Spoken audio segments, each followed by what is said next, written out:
Buenas tardes y buenas y calurosas tardes, aunque tenemos esta niebla que parece, pero es aquí en Murcia es una niebla de calor. Estamos acostumbrados y cuando llueve, llueve mal. Oye, en primer lugar, muchísimas gracias a los dos por estar aquí.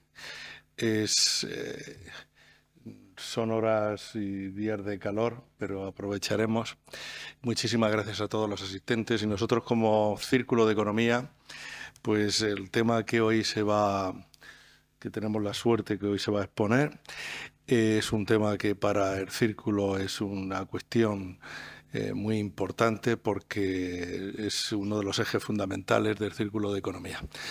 Tenemos que agradecer a la Cátedra Fernando, a la Cátedra de Buen Gobierno y Integridad Democrática o Pública, perdón, que nos deje y que podamos colaborar en la organización de una serie de actos que puedan ir poco a poco permeando en la sociedad de los temas que la cátedra tiene a bien pues impartir y tiene a bien pues ir comunicando.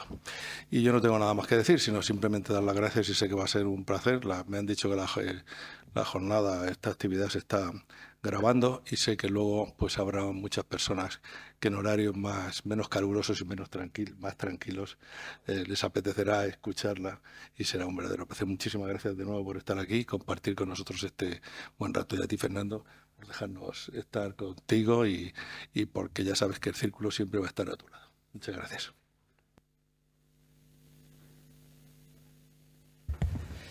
Muchas gracias, Joaquín. Muchas gracias a todos ustedes por hacer el esfuerzo de estar aquí con nosotros hoy.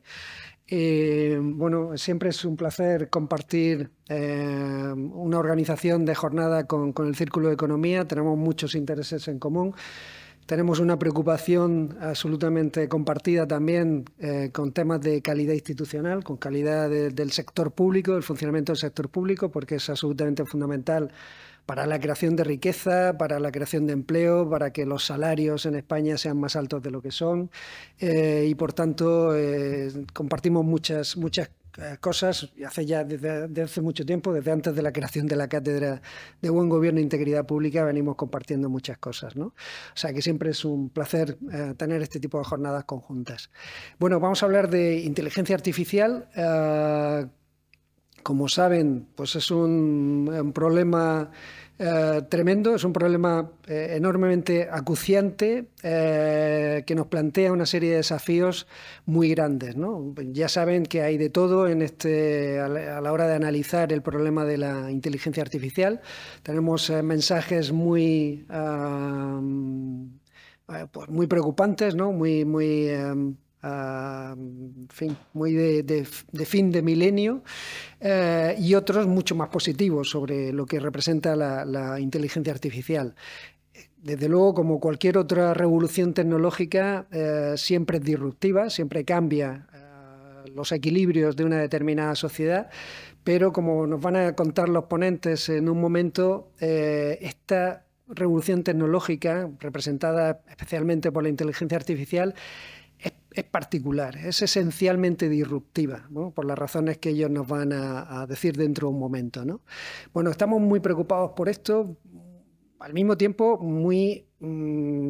también muy esperanzados con algunos de los mensajes positivos que trae consigo la inteligencia artificial a la hora de evitar una serie de trabajos, una serie de tareas que el ser humano ha ido cumpliendo hasta el momento y que nos podrían liberar de seguir haciendo, ¿no? Pero también tiene una serie de peligros que nos van a comentar. Y al mismo tiempo, la gobernanza de la inteligencia artificial es especialmente complicada, ¿no? Muchos optan porque la solución para estos desafíos, para estos retos que nos presenta esta nueva revolución tecnológica debe ser una mejor regulación, una regulación de todo este tipo de actividad, pero regular la inteligencia artificial no es nada fácil, ¿no? Se están haciendo nuevos proyectos de regulación, por ejemplo a nivel europeo. Probablemente la región europea es la que más ha avanzado en las exigencias de regulación evolución de la inteligencia artificial, pero estamos muy lejos de tener una solución para los enormes desafíos que trae consigo. Bueno, para hablar de todo este tipo de asuntos, tenemos con nosotros hoy, tenemos la suerte de tener con nosotros pues, a Felipe Gómez Payete y a Paz de Torres.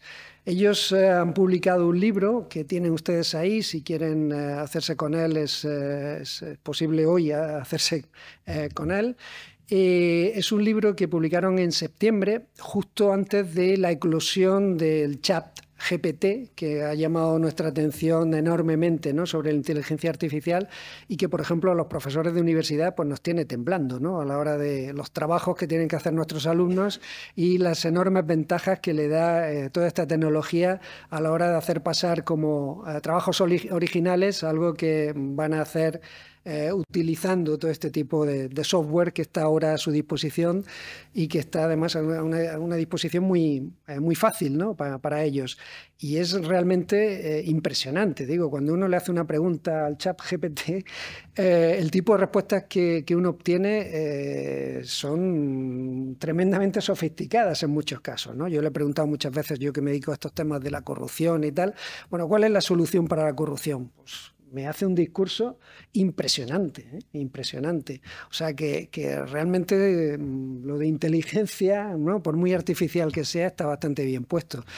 Bueno, pero esto complica mucho los debates sobre el sistema democrático, ¿vale? La capacidad de manipulación que pueden tener determinadas empresas o determinados gobiernos sobre todos nosotros. En fin, es un problema realmente complicado. Y ya les digo, desde el punto de vista de un modesto profesor de universidad, pues la vida del profesor de universidad también a la hora de detectar el fraude en el esfuerzo de los alumnos es también mucho más complicado a partir de ahora, ¿no? Bueno, tenemos a Felipe Gómez Payete y a Paz de Torres para hablar de esto. Tienen este libro de Que los árboles no te impidan ver el bosque, Caminos de la inteligencia artificial. Ya les digo, publicado antes de la eclosión del chat GPT. Pero ellos son dos personas especialmente bien pertrechadas, bien dotadas para hablar de este tema, para analizar este tema en toda la complejidad que tiene esta revolución tecnológica. Ellos han trabajado durante mucho tiempo para empresas de tecnología. Felipe trabajó para IBM, fue un alto directivo de IBM durante muchísimo tiempo, especialmente en los años en los que empezaba a desarrollarse todo este tipo de tecnología, en momentos muy pioneros.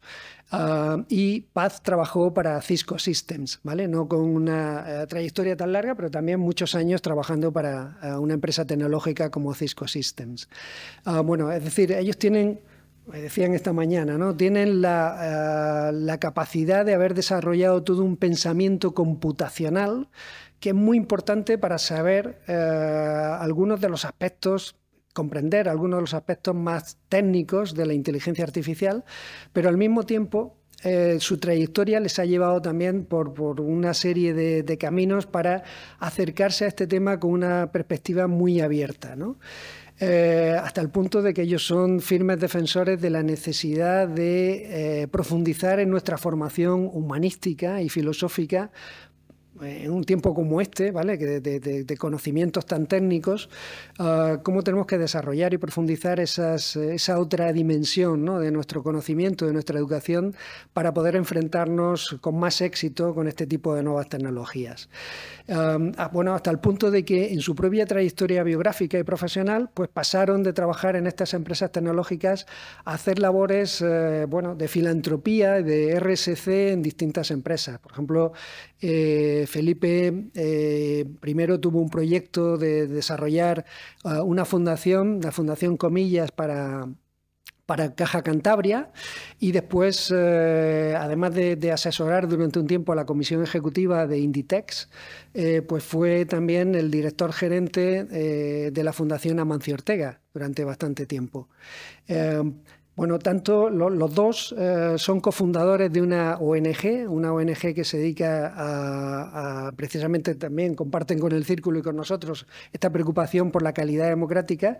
Es una asociación que se llama Calidad y Cultura Democráticas, ¿no? Y vienen reflexionando también sobre los problemas de funcionamiento de nuestras democracias con toda esa trayectoria vital y profesional que ellos tienen. Por tanto, yo creo que difícil encontrar ponentes más adecuados para tratar un tema como este. Y nada más, les dejo en sus manos, ¿vale? Nos van a hablar de este tema, o sea que cuando vosotros queráis, Felipe. Va a empezar Felipe y luego seguirá Paz.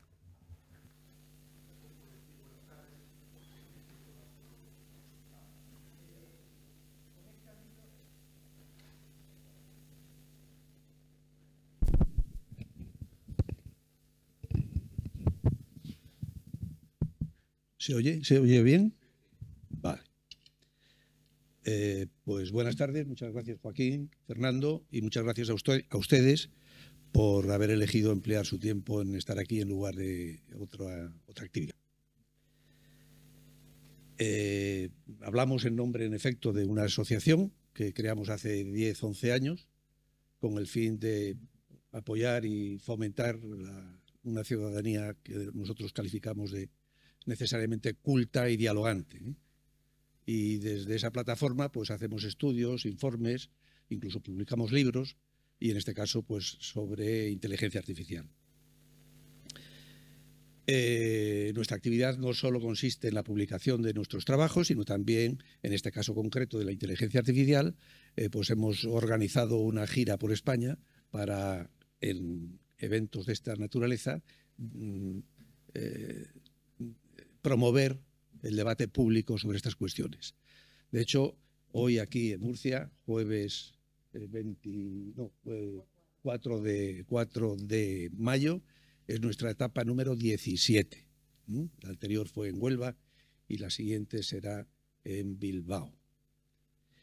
Son actos que hacemos invitados de manera privilegiada por nada más y nada menos que entidades como las que aquí nos acogen, y estamos muy satisfechos de esta secuela, por así decirlo, del libro. Una secuela que es prometedora, gratificante y que nos da la oportunidad de exponer lo que pensamos y sobre todo la oportunidad también de aprender de las preguntas que recibimos y de los puntos de vista con que nos devuelven nuestra oratoria. Esta etapa número 17 está bautizada como desafíos de la inteligencia artificial y vamos a hablarles de dos tipos de desafíos. Nos hemos repartido el trabajo de la siguiente manera. Yo hablaré durante 30 minutos del desafío que supone comprender la inteligencia artificial y Padre Torres hablará del desafío que supone convivir o amoldarse a la inteligencia artificial. Son dos maneras de atacar el problema. Yo creo, y en esto le estoy muy agradecido a Padre Torres, que me ha dejado la parte más fácil, que es comprender el hecho en sí. El cómo relacionarse con la inteligencia artificial y los riesgos y oportunidades que ello supone es la parte difícil que correrá a su cargo. Para comprender la inteligencia artificial, yo suelo decir que es menester, para empezar, distinguir lo que es la palabra de la cosa. Y no me cansaré de repetirlo. Una cosa es la expresión inteligencia artificial y otra cosa es la inteligencia artificial en sí, como objeto. La expresión no hay por dónde cogerla. O sea, está hueca, es un producto de una buena tarde, allá por el año 1950 y tantos, en Estados Unidos, ¿no? ¿Por qué digo esto? ¿Por qué digo que la expresión no hay por dónde cogerla? Pues que está compuesta de dos palabras de las cuales cabe decir muy rápidamente que inteligencia, se supone que la inteligencia humana, no sabemos lo que es. Para empezar, no sabemos cómo se produjo, no sabemos cómo nació. Es uno de los grandes misterios del universo. ¿De dónde viene a partir de la materia la inteligencia? No sabemos lo que es. No tenemos una opinión unánime, universalmente aceptada de lo que supone y cómo definirla. Y con todo y con eso somos tan arrogantes que la queremos reproducir artificialmente. Por tanto, la expresión como tal, inteligencia artificial, algunos la llaman un oxímoron, una contradicción en términos. No se puede reproducir nada sobre un soporte computacional que no se sabe lo que es. Pero bueno, ahí está la expresión. Y es inútil luchar contra el éxito que tiene, ¿no? En cualquier caso, también solemos decir que no sabemos lo que es la gravedad y somos capaces de atinar a un asteroide a 10 millones de kilómetros de la Tierra y darle cuando está circulando a miles de kilómetros por segundo. Y no sabemos lo que es la vida y la biología va a toda velocidad. Por lo tanto, aunque no sepamos lo que es la inteligencia, pues viva la inteligencia artificial. Se podría haber llamado de otra manera, por supuesto, pero bueno. Se podría haber llamado nueva computación o las nuevas fronteras de la computación o yo qué sé, pero no, se llamó inteligencia artificial y aquí está y bienvenida sea. Y antes de entrar a analizar la cosa en sí, no solo el emblema, la expresión, quiero llamar, porque acabaré mi intervención con ello, su atención sobre qué se entiende, qué diferencia hay entre lo que se denomina inteligencia artificial débil e inteligencia artificial general. Inteligencia artificial débil o específica es aquella la que hoy existe. Es la que hace o juega al ajedrez, o compone una música, o pinta algo, o resuelve un problema. Son aparatos, veremos cuáles, que sirven para una cosa. Yo la suelo llamar a la inteligencia artificial específica zapatero a tus zapatos. No puedes hacer otra cosa que para que ha sido diseñada. Mientras que inteligencia artificial general, se han puesto las siglas anglosajonas, AGI, Artificial General Intelligence, la AGI, pues se aspira a que sean aparatos que sirvan igual para un roto que para un descosido. Es decir, que sean tan versátiles como el ser humano, que igual puedan hacer jugar al ajedrez, que pintar un óleo, que resolver un problema jurídico. La inteligencia artificial específica es la realidad de hoy, la que existe. La inteligencia artificial general es la aspiración del futuro. Veremos a ver qué camino hay que recorrer para llegar a ella. Y después está la inteligencia artificial fuerte, que no les desvelo en qué consiste porque me tiemblan las piernas. Eso lo miraremos al final, antes de dar la palabra a Paz de Torres. En resumen, la expresión inteligencia artificial, con ella evocamos nuestro interés por reproducir artificialmente nuestra inteligencia. Eso es lo que significa. ¿Y la cosa en sí, en qué consiste? Pues un filósofo lo explicará de una manera, un economista de otro, un lingüista de otra manera, un ingeniero de otra manera, un informático, cada maestrillo tiene su librillo. Yo, para explicar lo que es la inteligencia artificial en sí, la cosa, suelo acogerme al discurso técnico, no sin antes hacer dos observaciones. La primera, para comprender la trascendencia de la inteligencia artificial, algo que nos va a explicar Paz de Torres, lo mejor que podemos hacer es salirnos de las coordenadas técnico-informáticas, porque dentro de ese redil no se entiende la trascendencia que esto tiene. Si yo utilizo el lenguaje técnico es por sencillez para explicar la cosa en sí, pero nada más. Y la otra cosa que quiero decir es que para utilizar el lenguaje técnico, como van a ver inmediatamente, no significa ser críptico. Se puede hablar un lenguaje técnico que lo entienda un niño de 5 años, que es lo que me dispongo a hacer. ¿Qué es la inteligencia artificial? La cosa en sí. Pues es simplemente cualquier dispositivo, el móvil, el coche es un ordenador que tiene ruedas, el avión, el Rumba este que va por casa limpiando el polvo, cualquier dispositivo que tiene y aglutina 4 cosas, y nada más que 4 cosas. Una es un soporte físico, que se caracteriza por su capacidad de cálculo, de computación, cuál es más potente que cuál otro. Es el hardware, la cosa en sí, en donde ocurren las cosas. El software o los algoritmos son aquellas cosas que nosotros escribimos para que ese aparato haga lo que tiene que hacer y no otra cosa. Ya tenemos 2, de los 4 ya tenemos 2, el hardware y el software. El aparato, el soporte y las instrucciones para que eso haga una cosa o no haga otra. Tercer elemento, los datos, porque claro, mucho hardware, mucho software, pero sin tener datos que manipular y que analizar, pues perdemos el tiempo. Hardware, software y datos. Y si este aparato que analiza los datos, como dicen ese hardware, ese software instalado en ese hardware, además de analizar los datos, es capaz de moverse y hacer así y actuar, pues se habla de robótica, cuarto elemento. Claro que actuar no solo significa moverse, también puede ser hablar o dibujar o pintar, que es lo que hoy viene llamándose inteligencia artificial generativa, que genera habla, voz y dibujos. Por lo tanto, ¿qué es la inteligencia artificial? La cosa en sí, cualquier aparato que tiene capacidad de cómputo, un soporte físico, la cosa en donde suceden las cosas. Hardware, que ese es el hardware. El software, las instrucciones que le damos para que funcione. Los datos, para que los analice. Y si tiene capacidad de acción, no solo de análisis, pues robótica. Hardware, software, datos y robóticas. Eso es la inteligencia artificial. Cualquier dispositivo que tiene eso. Punto. Nada más.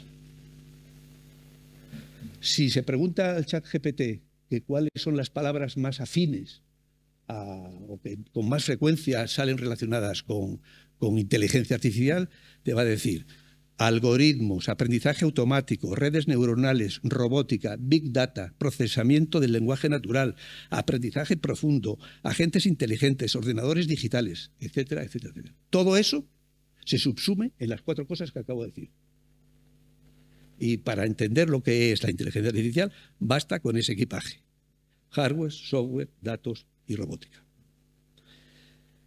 Y si esto es tan simple y tan antiguo, ¿por qué estamos aquí reunidos para hablar de esto? Porque todos los días, en esta época, es prácticamente todos los días, hay titulares, unos alarmantes, otros prometedores sobre inteligencia artificial, pues por una razón muy simple, y solo una. Porque estos 4 elementos están progresando a una velocidad de vértigo, unos más que otros, pero de vértigo. Algunos datos. La capacidad de cálculo. Hay un español, leonés, para más señas, que se llama Sergio Boixo, que trabaja en Google, que es informático y filósofo, además de matemático y físico, que hizo unas declaraciones hace poco diciendo un chip cuántico, que es la nueva generación de ordenadores, no vamos a entrar en eso, tarda 3 minutos en hacer lo que a un ordenador normal le lleva 10.000 años. Fijaros, o fíjense ustedes si está progresando la capacidad de cálculo. De 3 minutos a 10.000 años. Es como si Neil Armstrong hubiera reducido su tiempo de vuelo en la misma proporción y desde que salió de Cabo Cañaveral hasta que pronunció su universal frase pisando la luna, hubieran pasado 0,1 milésima de segundo. O sea, está avanzando esto a una velocidad brutal, que no tenemos capacidad para imaginarla. Los robots y los bots, bueno, pues ya hace mucho que dejaron de, como digo yo, de acompañar a Charles Chaplin en tiempos modernos. Hay robots por las calles, en la clínica, en casa, lo inundan todo. Hay robots para todos los gustos. El parque instalado de robots en España se cuentan por decenas de miles. Somos el 4º país de la Unión Europea en número de robots instalados.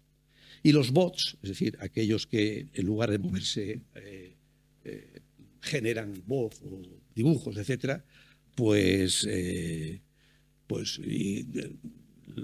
lo más llamativo de estos días, de estas semanas, es el chatbot. El chatbot, para que se hagan una idea cómo ha acelerado el proceso, tengo yo aquí apuntado que adquirió 1 millón de usuarios en 5 días, desde que se anunció la versión gratis en noviembre. En 5 días, 1 millón de usuarios. Para que se hagan ustedes una idea, Netflix tardó 3 años y medio en tener 1 millón de usuarios. A esta velocidad va la cosa. Datos. ¿Para qué decir? Aquí hay que distinguir entre los datos que emitimos diariamente al ciberespacio, cada vez que recibimos un mensaje o escribimos un mensaje, cada vez que pasamos por Murcia al lado de alguna torre de antenas de telefonía móvil, cada vez que pedimos una cita con el médico, cada vez que reservamos una mesa en un restaurante, cada vez que escribimos un correo electrónico, cada vez que descargamos un libro, no hacemos más que emitir datos. Unos se quedan registrados, otros no. Trillones al año. La cifra que se maneja es de 6,42 por 10 elevado a la 23, es decir, 6 seguido de 23 ceros. No me atrevo ni a pronunciarlo. Eso es lo que emitimos todos los años al ciberespacio. La otra importante orden de magnitud que hay que tener en cuenta es hoy cuánta cantidad hay estable de datos en el ciberespacio. Una manera de medirlo, no la única, pero una manera de medirlo es por el número de webs que están activas. Pues bien, la cifra que tengo yo aquí apuntada es que estamos al borde de alcanzar los 2.000 millones de webs en el mundo. Estos son los datos que se manejan, los que producimos y los que quedan instalados en la nube. Hardware a toda velocidad, robots y bots para que voy a contar, datos, ya me han oído ustedes. Y queda el cuarto elemento, el software. Y aquí la historia ya no es igual de explosiva. Que es el software, repito, es como nosotros instruimos al ordenador para que haga, que reproduzca nuestra manera de interpretar el mundo, nuestra manera de interactuar con el mundo, nuestra manera de resolver problemas. Este software, tiene unos lenguajes para escribirlo, está evolucionando, pero no tan rápido como lo anterior. Aquí hay malas y buenas noticias. Voy a empezar por las buenas. Para emular en un ordenador cómo interpretamos el mundo y cómo interactuamos con él, pues lo primero que teníamos que hacer, que ya está hecho, es emular nuestro sentido de vista, del olfato, del gusto, del tacto y del oído. Eso está conseguido. Hay robots, hay hardware y software que lo hacen a las mil maravillas. Nos reíamos la semana pasada en Huelva porque ya hay un software con un soporte físico que distingue el olor perfectamente y se emplea para diferenciar lo que es un jamón de 5 jotas de un jamón de no jamón. O sea, la manera de emular nuestros 5 sentidos está hecha, superada. Y lo único que hay ahora son mejoras, más de lo mismo. Pero nosotros interpretamos el mundo no solo con los sentidos, sino con nuestras facultades también. Y aquí empieza un poco Cristo a padecer. El cálculo, hace años, pero muchos, vamos, yo era un chaval cuando ya los ordenadores nos pasaban por la izquierda y por la derecha. Hoy nadie puede aspirar a competir de cálculo con una máquina computacional. Pero nosotros, además de calcular, tenemos otra facultad, que es la de comunicarnos.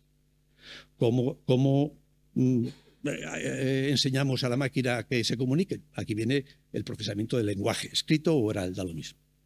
Y aquí ya no es tan fácil, porque enseñarle a la máquina a que pille la ironía, enseñar a la máquina a que pille el doble sentido de una palabra,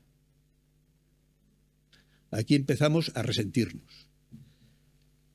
Cálculo, comunicación, memorización. Siempre suelo decir lo mismo. Si dentro de 5 años yo les reúno a ustedes y les pregunto a cada uno por separado qué ha pasado en esta sala ahora, pues voy a tener 25, 30 versiones distintas y algunas contrapuestas, porque cada uno memorizamos de una manera que desconocemos cómo se hace. Mientras que lo que se está grabando ahora y dentro de 5 años y de 50 años va a seguir diciendo lo mismo. Nuestra manera de memorizar, la humana, no tiene nada que ver, por mucho que hablemos de memoria digital, no tiene nada que ver con la forma con que el ser humano memoriza.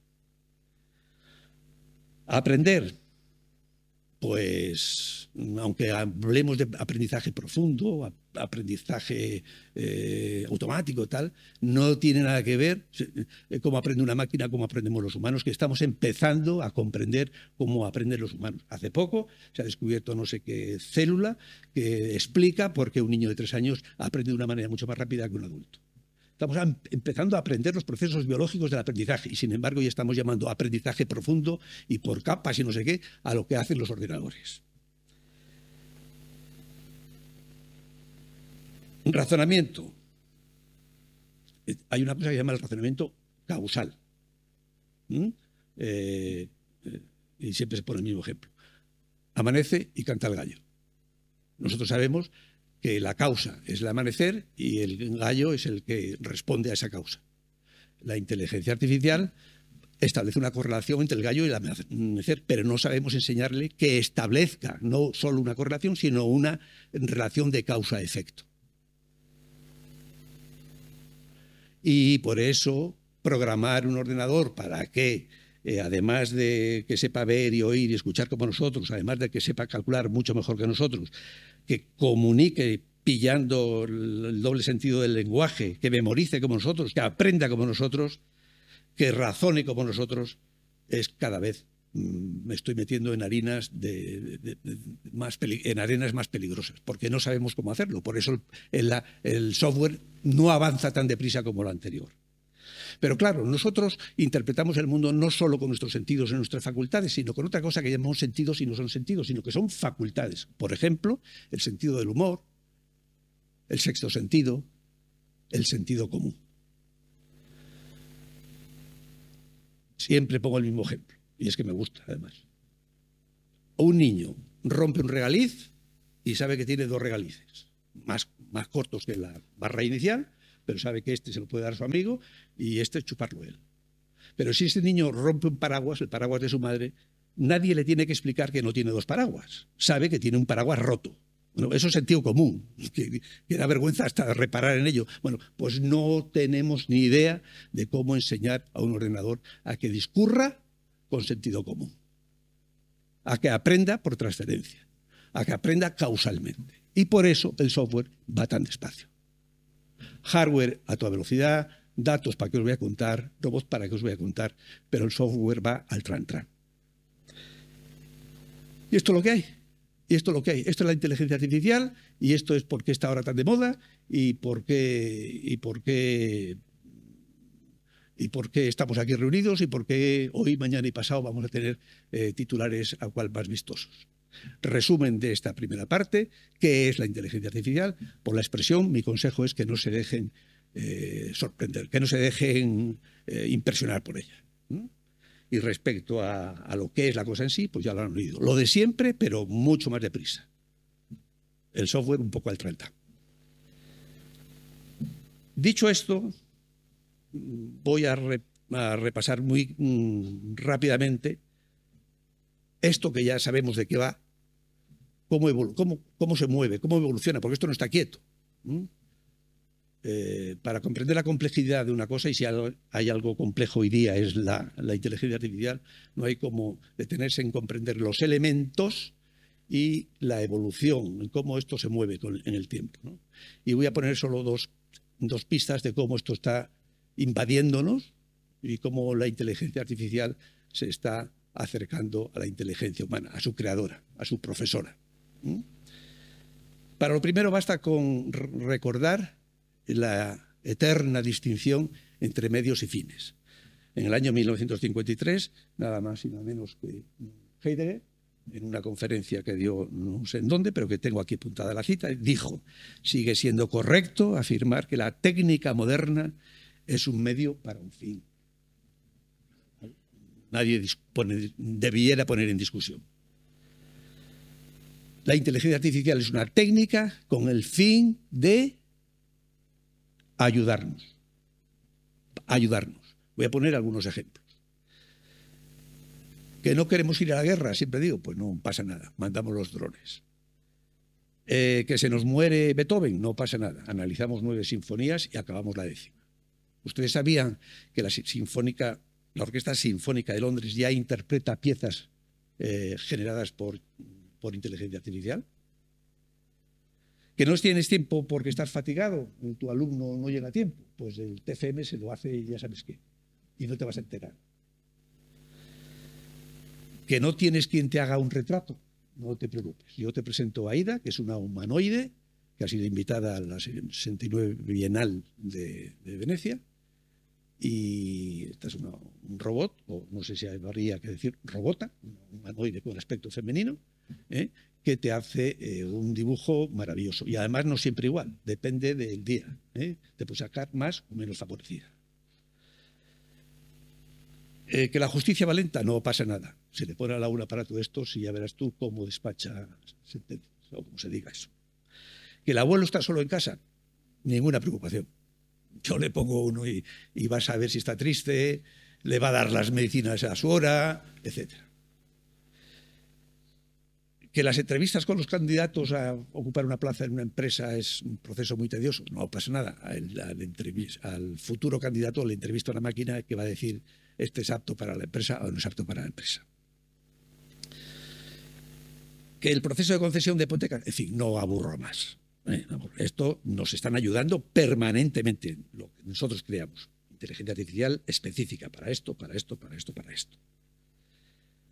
Pero aquí viene lo que está sucediendo. La inteligencia artificial nos ayuda,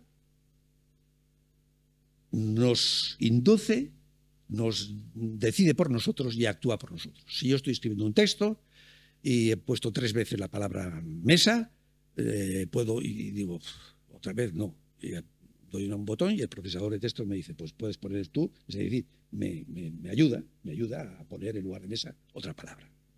Pero también sucede que en lugar de tú pedir la consulta, el propio procesador de textos te diga, no, pues no se repite usted mucho, ponga esto mejor. Y también te puede pasar que sin pedirte ni permiso ni nada, coja y te lo cambie. Que esto nos pasa muchas veces cuando escribimos un mensaje en WhatsApp. Y cambiando de escenario, como decíamos esta mañana, puede ocurrir que estás tú guapamente en tu cocina, Internet de las cosas, y sin que tú digas ni hagas nada, la nevera está ordenando un pedido de yogures de fresa porque se ha dado cuenta que ya no hay. Ayuda, induce, decide por ti y actúa por ti. Eso es meterse hasta la cocina, hasta lo que llamamos libre albedrío. Déjeme leer 2 citas. Una es de Nicholas Carr, que es el nombre muy afín a la Enciclopedia Británica, que dice así: muchas actividades que antes eran difíciles o requerían mucho tiempo se han vuelto más fáciles al exigir menos esfuerzo y reflexión. Con ello corremos el riesgo de perder nuestra capacidad de decidir y actuar libremente, así como el sentido de realización y pertenencia que adquirimos cuando actuamos con talento e intencionalidad en el mundo. Delegamos decisiones muy importantes en los algoritmos y eso supone renunciar al libre albedrío, a una capacidad muy genuinamente humana, la autonomía moral. Y esto está sucediendo. Y esto a mí me recuerda, y aunque haya solo una persona en la sala que no lo sepa, me doy por satisfecho, a la metáfora de la rana. Una olla, agua tibia, meto una rana, tan feliz la rana, y poco a poco, sin que ella se dé cuenta, voy subiendo los grados del agua. Y ella feliz, no se entera, porque el gradiente de subida de temperatura es muy lento. Hasta que muere escaldada. Pues no se ha dado cuenta. Y mi pregunta es, ¿no nos estará pasando lo mismo con esta progresión desde la ayuda hasta la acción de la inteligencia artificial con nosotros? Pregunta que dejo en el aire. Y por último, déjenme que recorra también muy rápidamente otra aventura, que es cómo la inteligencia artificial se está acercando a la inteligencia humana que le ha creado.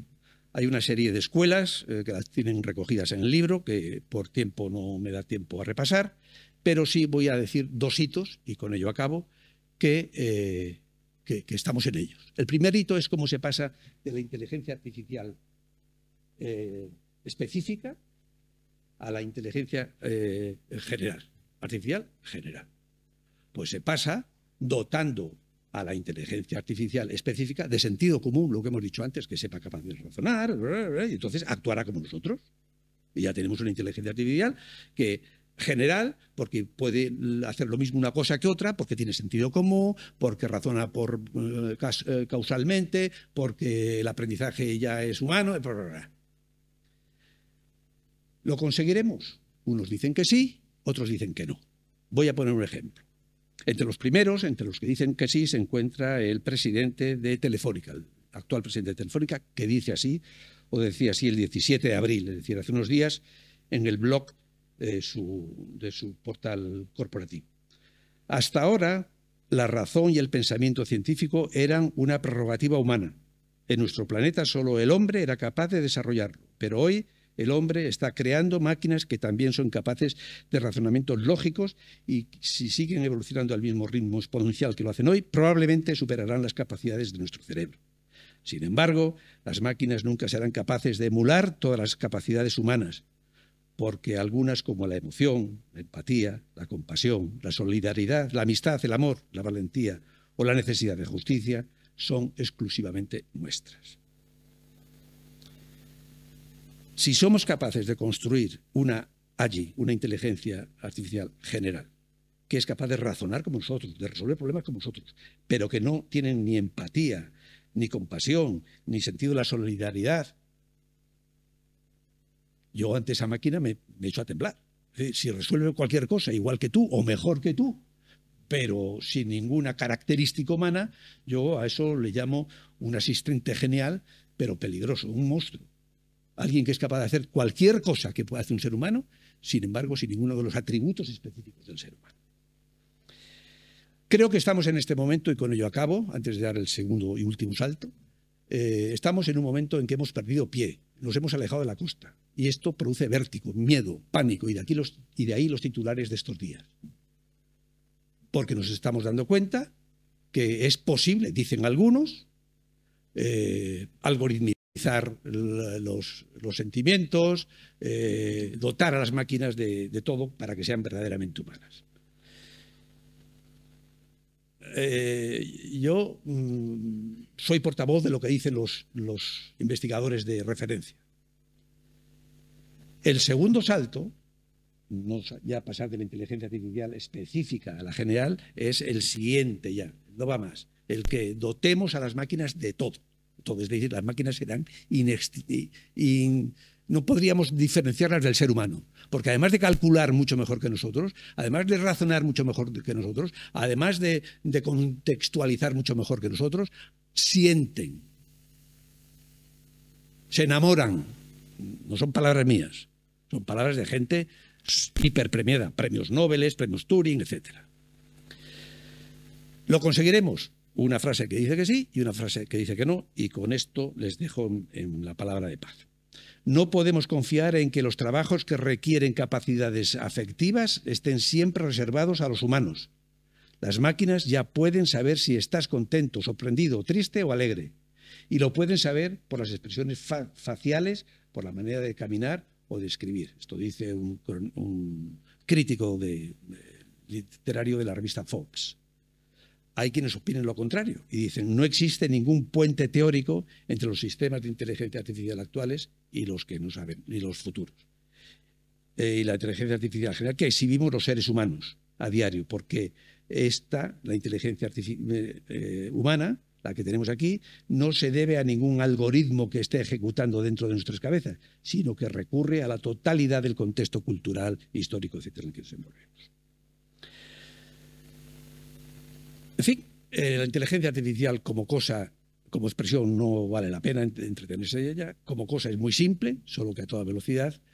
Y comprenderla así, comprenderla cómo se está moviendo, cómo se está adentrando en nuestro libre albedrío, cómo estamos a las puertas, dicen algunos, de generar dispositivos que no solo calculen, sino que además sientan. Yo creo que haberse enfrentado a estas dos provocaciones, a estos dos desafíos, es la mejor puerta de entrada para comprender cómo nos relacionamos con la inteligencia artificial, que es lo que nos va a contar. Me he extendido un poco, pero no he sabido aportarlo más.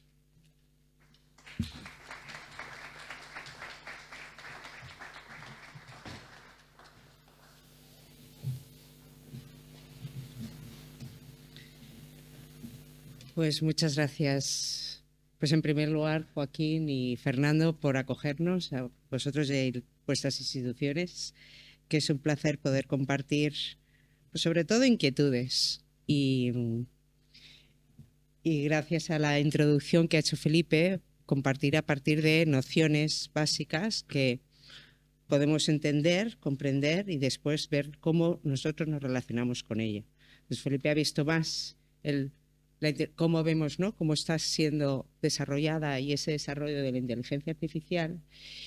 Y yo voy a plantear más que nada provocaciones, dudas, reflexiones, cosas que creo que necesitamos como mínimo tomar conciencia de saber cómo relacionarnos con ese fenómeno que parece como si no fuera con nosotros, estamos metidos de lleno, pero al mismo tiempo como si no fuera con nosotros, que se llama inteligencia artificial, porque no podemos dejar de no tener una opinión, una valoración y al mismo tiempo una toma de postura hacia ello, ¿no? Y afecta a todos, ciudadanos de todo tipo, ¿no? Y nos jugamos mucho en ello, yo suelo decir, porque nos estamos jugando lo que en el mundo jurídico-político se dice la soberanía del ciudadano. Porque al final el libre albedrío viene a ser la base, ¿no? de esa soberanía ciudadana y, por tanto, de nuestra forma de convivencia individual y socialmente. Y vivimos un momento que parece un poco la California de finales del siglo XIX, la fiebre del oro. Bueno, pues viene algo que facilita, que acapara nuestra atención y también que le vemos muchos beneficios. Bueno, hay muchas noticias en donde dices, pues mira, un médico que opera, ¿no? Hace una operación de pulmón con un robot y que tiene mucha mayor precisión para poderla realizar, ¿no? Pues qué bien, ¿no? Pues mira que hay unos ucranianos que llegan refugiados de la guerra y que no hablan inglés y llegan a un pueblo en donde tampoco la gente habla inglés y que tienen un traductor que como mínimo, ¿no? Pues entre ucranianos y españoles se comunican. Oye, pues qué bien, ¿no? Y que tenemos un dron que rescata a unos montañeros en un lugar, en un paraje que no se puede alcanzar por vía humana y que pueden rescatarlos. Pues qué bien, ¿no? Y tenemos una investigación sobre proteínas, sobre enfermedades raras que gracias a la inteligencia artificial y los algoritmos y la manera de relacionar información que no haría un cerebro humano, resulta pues que llegamos a avances, ¿no? Y vemos todos esos beneficios y decimos, pues qué bien. Y encima además, pues tenemos cada vez más en ese hardware, ¿no? En el componente hardware que decía Felipe, pues aparatos que nos permiten más que al alcance del clic, pues está mucho más cómodo el poder obtener información, gestionarla, llevar a cabo incluso acciones que hasta ahora eran impensables, ¿no? Desde el punto de vista incluso empresarial, económicamente. Y decimos, bueno, ¿y dónde está el problema?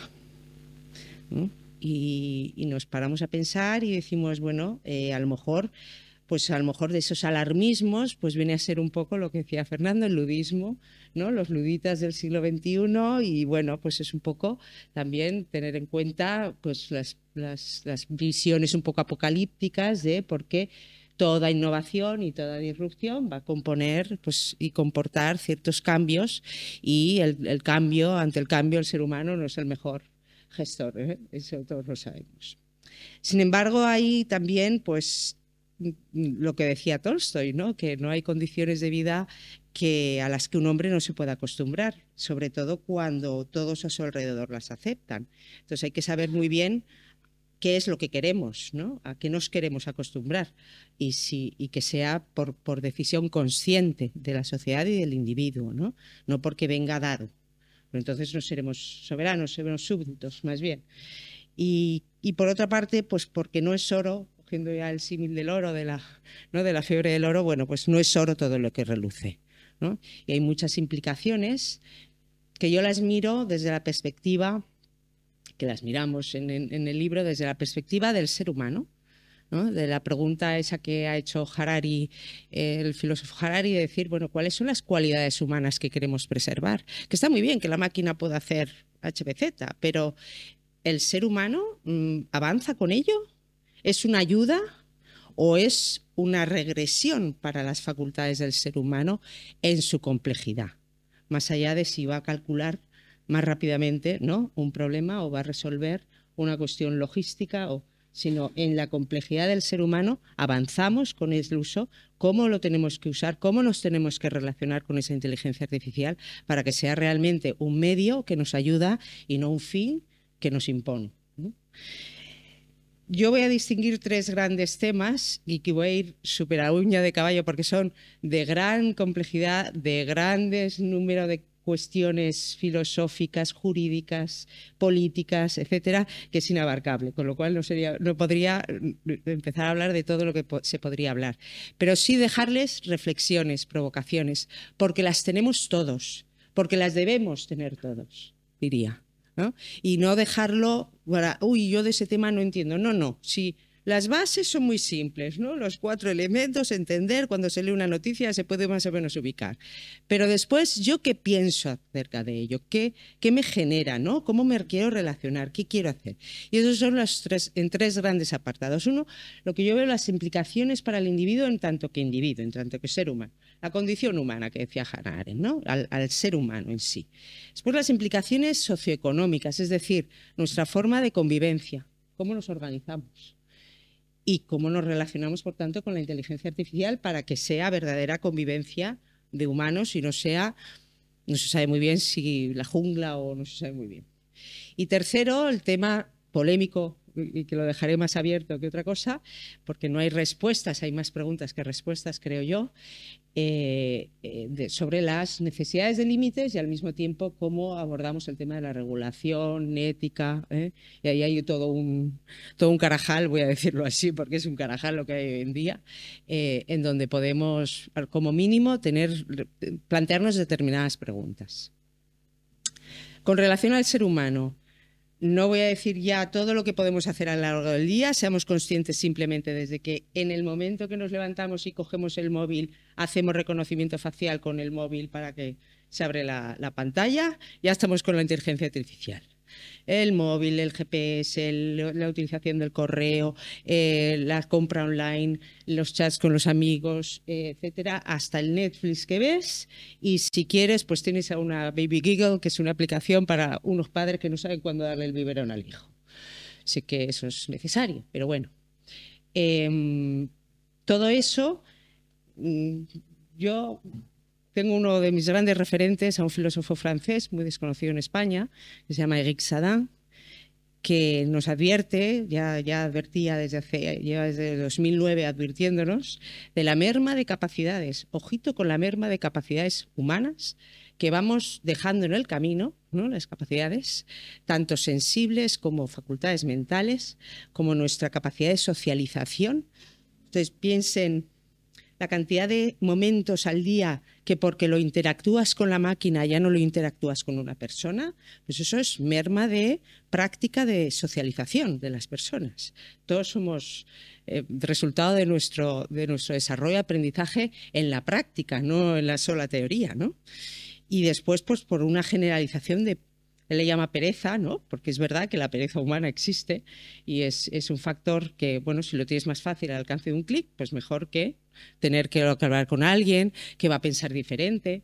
Pues Alexa no me contesta, no me dice que no tengo razón, ¿no? Etcétera. Y entonces, pues bueno, pues eso tampoco desarrolla mis capacidades de diálogo, debate, interacción, contraponer opiniones, etcétera. Y además, sobre todo en un contexto en donde se da la ley que dicen los economistas del embagado de Choix, de esa paralización que genera cuando tienes la hiperinformación que tenemos disponible, ¿no? Entonces, si al final, pues si tienes un lineal de 800 productos de shampoo, pues al final te aturullas y no sabes cuál escoger, ¿no? Pues eso es lo que nos sucede también. Es decir, que nuestra pereza, en el sentido de buscar la facilidad, hace que en esa hiperinformación, pues casi preferimos como que nos la seleccionen un poquito. Y si nos la deciden, pues también. Y si Netflix al final te dice que la película que tienes que ver, porque has visto esta, es esta, pues casi que mejor. Porque entre tanto voy yo a tener que escoger, ¿no? Y eso lo vamos haciendo todos los días, ¿eh? Todos estamos contribuyendo a eso.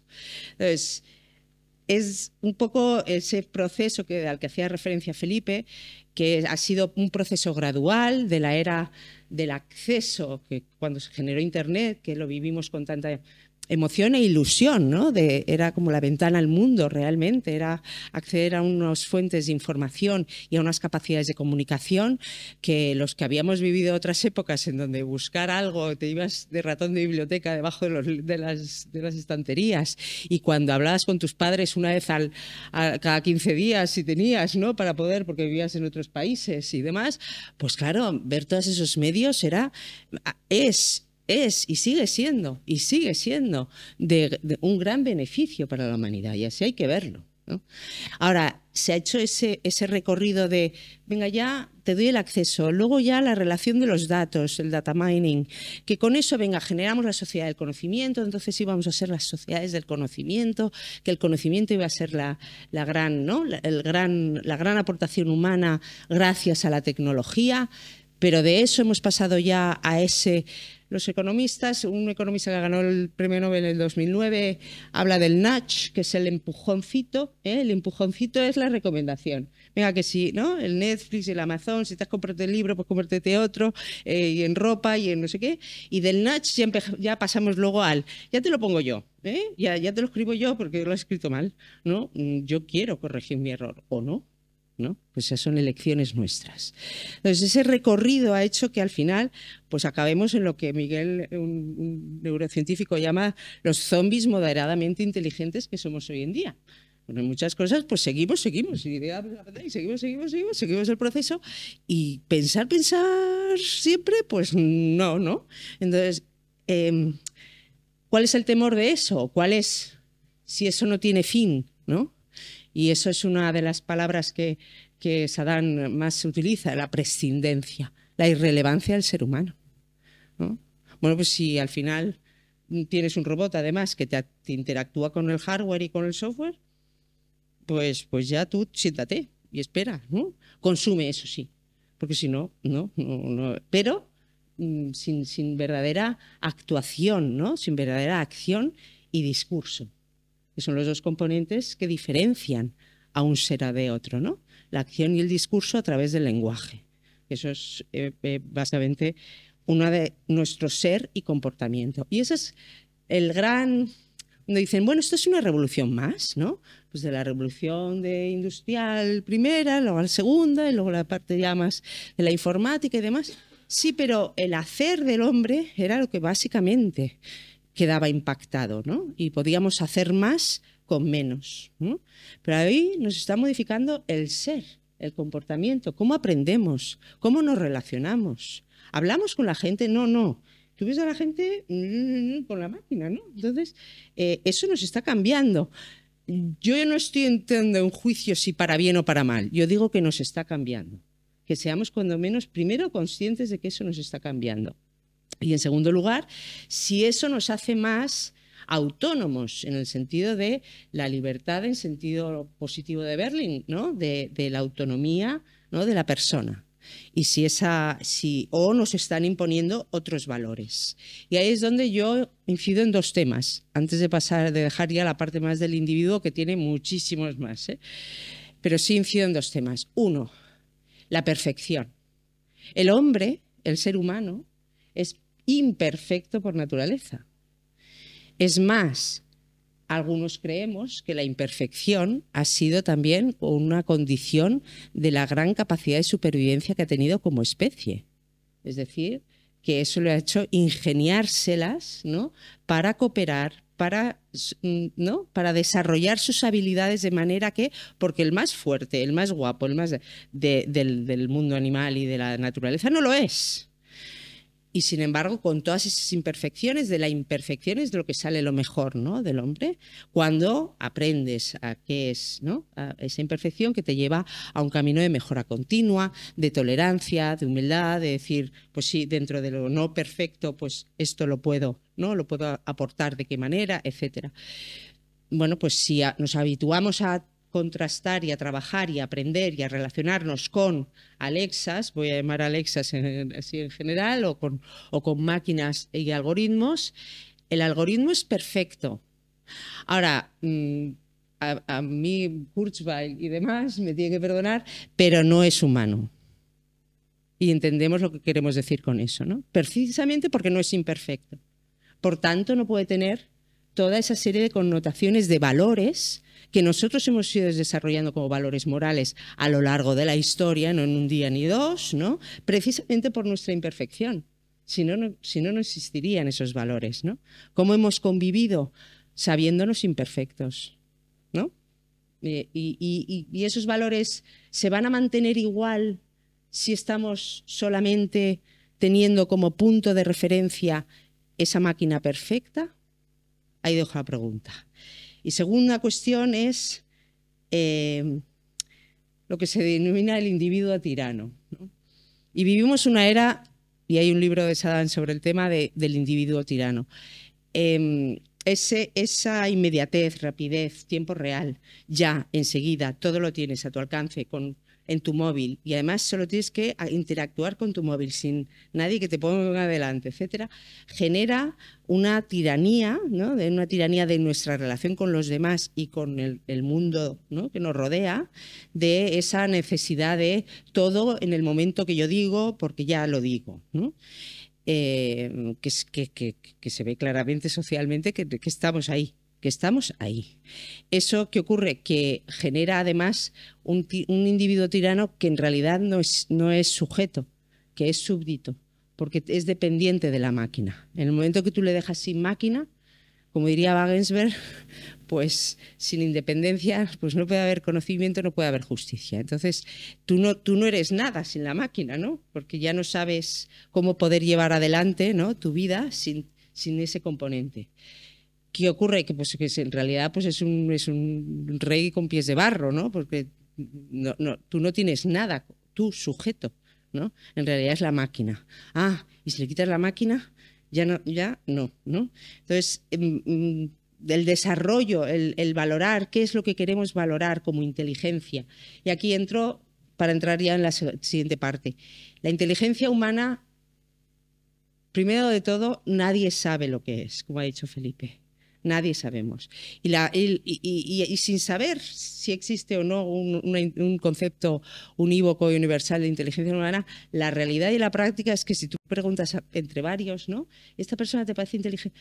Pues cada uno va a tener una opinión diferente. ¿Por qué? Porque cada uno le da mayor o menor énfasis a determinados aspectos más allá de la cuestión meramente intelectual, ¿no?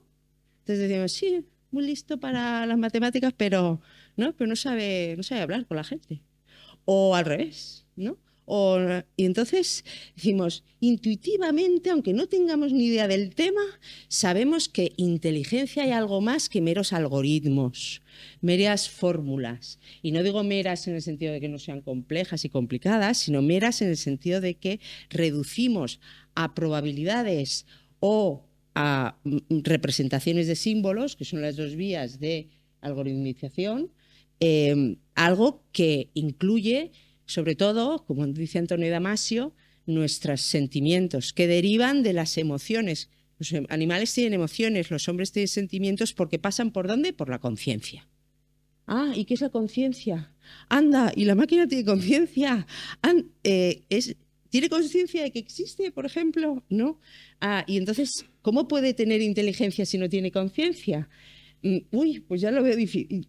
Pues ahí dejo las preguntas. Entonces, hay mucho debate sobre esa palabra de inteligencia. Es más, cuando hablas con los expertos en inteligencia artificial y que hablan sobre qué es la general y no la general y la fuerte y además, pues al final viene un poco a ser, es decir, bueno, va a ser inteligencia pero sin esto y lo otro, o sea, le quitan la parte, ¿no?, que no saben cómo responder, y bueno, y la conciencia, ¿dónde quedan? Los sentimientos y los sentimientos morales y los juicios morales, ¿dónde quedan? Y como eso no lo saben responder, entonces los algoritmos, la inteligencia artificial, de los cuales podemos beneficiarnos, ¿vale? Ojo, pero teniendo en cuenta qué componentes tienen, ¿vale? Porque el resto, nosotros somos los que podemos, no en el sentido de que seamos los reyes de eso, sino que nosotros tenemos que velar por esas capacidades que nos hacen humanos, no máquinas.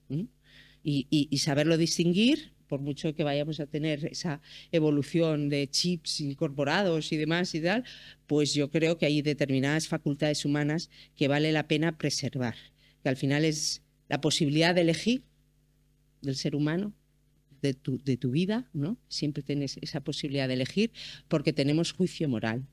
Desde que eres niño, ¿no? Pues sí, no, bien, me parece bien, pues ese niño se ha portado mal con eso. Eso lo decimos con 5 años. No necesitamos haber hecho clases de ética, ni de filosofía, ¿no? Y eso no lo hace una máquina. Una máquina dirá lo que el algoritmo haya programado, con qué información y datos, pero no por juicio propio, ¿no? Entonces esas son las capacidades que nos preguntamos ¿Cómo las vamos a aprender? ¿Cómo las vamos a desarrollar? ¿Cómo las debemos o no las debemos preservar y de qué manera, ¿no? Que al final pues, se trata de gestionar el ser humano y su relación con el mundo, que siempre vienen a ser dos tipos de conflicto. Uno, cómo nos relacionamos entre los seres humanos, ¿nos queremos matar o no? ¿No? ¿Queremos convivir o nos queremos matar? Y dos, uno consigo mismo, entre mi deber y mi querer, ¿no?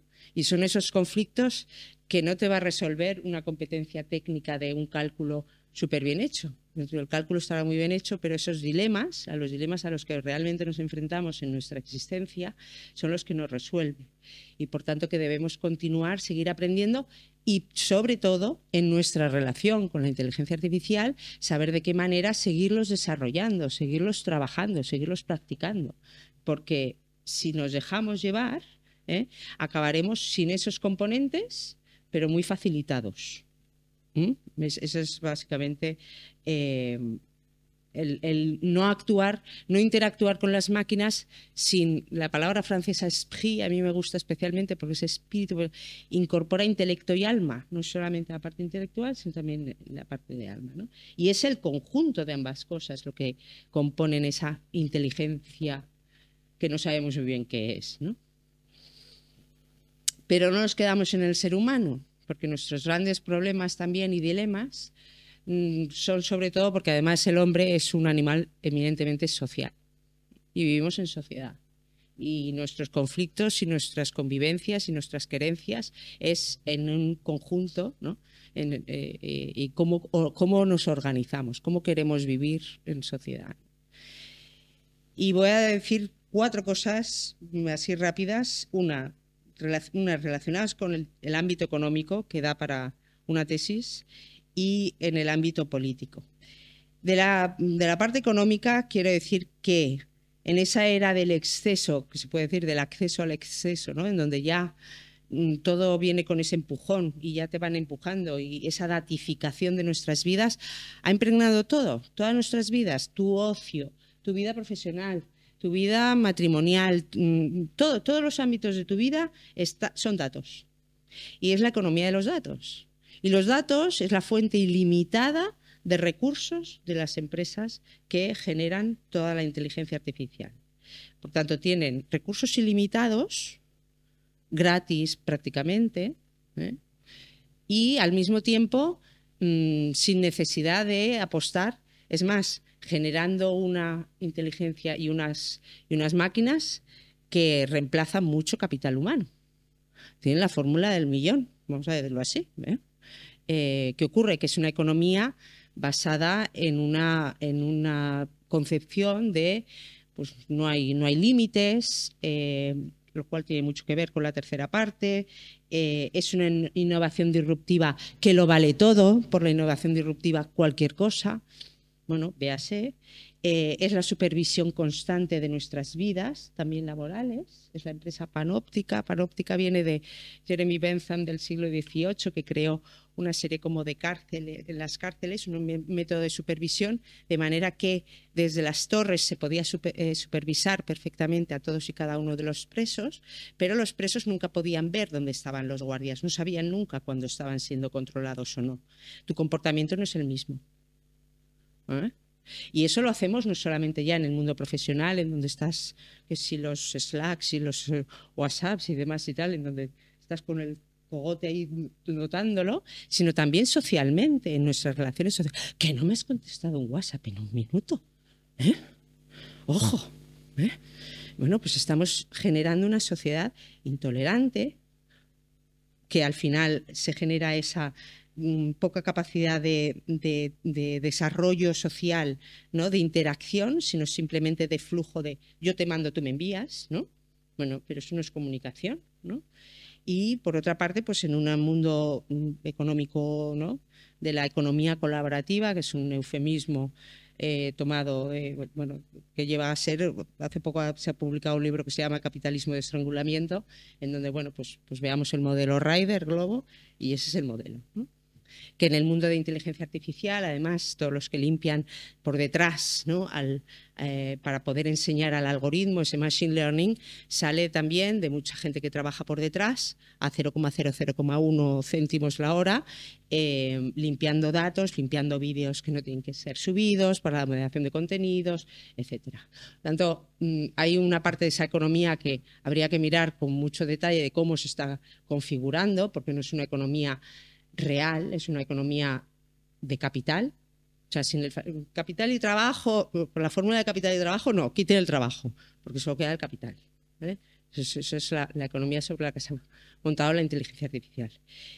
Y en ese mundo también, y eso va en relación con mucho desarrollo del pensamiento institucional, que yo he estudiado de cerca, y que es un punto de conexión con los temas de calidad democrática e institucional, que viene relacionado con toda la necesidad de desintermediación que ha generado toda esta inteligencia artificial. Y es un grave problema que no se trata en absoluto, no se dice en ninguna parte, pero sin desintermediación, la desintermediación significa la atomización de todo.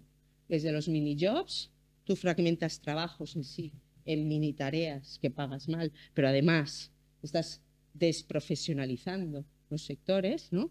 Pero luego, por otra parte, que institucionalmente no, es quítate tú que me pongo yo. No es que no haya, sino quitamos de en medio. Es directamente, muy democrático, porque es directo al ciudadano. No, no es directo al ciudadano, pasas por la app. Véase la tiranía de las plataformas hoy en día. O sea, una plataforma de Google, de Netflix, etcétera. Están ejerciendo de nuevas intermediarias alegando desintermediación, ¿no? Entonces, eso es un grave problema porque desinstitucionaliza a la sociedad por detrás, ¿no? Para elegirse el único poder. Y nos lleva también, pues, a toda la parte de las clásicas, los clásicos derechos fundamentales de libertad e igualdad, y luego la parte del desamparo, que yo diría de justicia, ¿no? Que hay... Recientemente ha publicado también un libro sobre filosofía política de la inteligencia artificial de Mark Zuckerberg, que trata, pues, la libertad, la igualdad y la justicia, ¿no?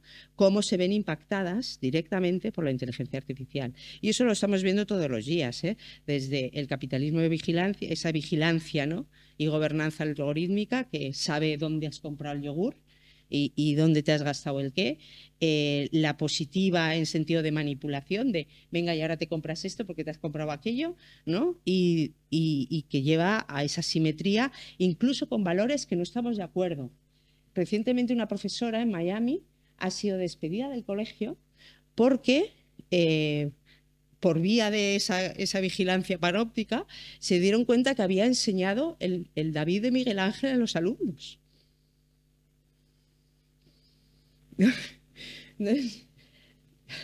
No digo más. Y por otra parte también, pues, una falta de confianza social, que ya sabíamos lo que decía Kenneth Arrow de la confianza, que es el lubricante social, ¿no? Más necesario que ninguno, y que al final, pues, esa vigilancia, ese constante estar encima, lo que genera es falta de confianza. Y de ahí esa polarización social, y esa falta de diálogo, etcétera. Todo tiene, estamos en un caldo de cultivo que preocupa. No voy a entrar en las cosas más obvias de las discriminaciones que pueden venir por sesgos, etc. Incluido, aunque se hiciera bien, que a saber qué es bien, ojo, que a saber qué es bien, aunque se hiciera bien, existe sesgo en el algoritmo, existe sesgo. Y el problema no es que existan los sesgos, el peligro es la opacidad, el peligro es que no haya una evaluación, el peligro es que no haya una valoración. Porque sesgos, hasta nosotros, hasta hablando, el lenguaje tiene sesgos. Entonces, no es una cuestión de que, uy, vamos a hacerlo sin sesgos. ¿Cómo sin sesgos? ¿Cómo es sin sesgos? Si no lo hay, ¿no? Pero el problema es que se haga opacamente y sin decirse, ¿no?, de qué manera se puede evaluar y valorar.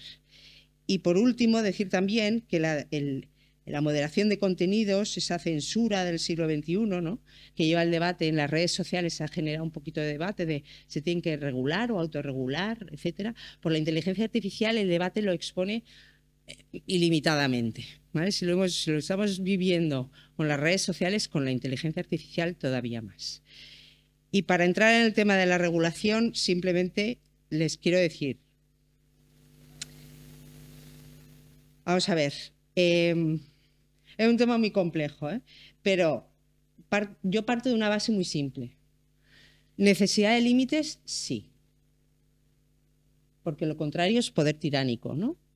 Al menos yo aprendí eso, ¿no? Que todo poder sin límites, todo niño sin límites, todo me es igual sin límites, ciudadano sin límites, todo, ¿no? Es tiránico, porque se impone, ¿no? Y no tiene límites, cualquier cosa lo quiere, cualquier cosa. Entonces, la ciencia y la tecnología también con límites. Ahora, ¿qué límites? Ese es el tema, ¿no? Vale. No está tan claro que todo el mundo quiera límites, ¿eh? Parece que estoy diciendo algo como, bueno, sí, vale, ya estamos. Pues no, parece mentira, pero no.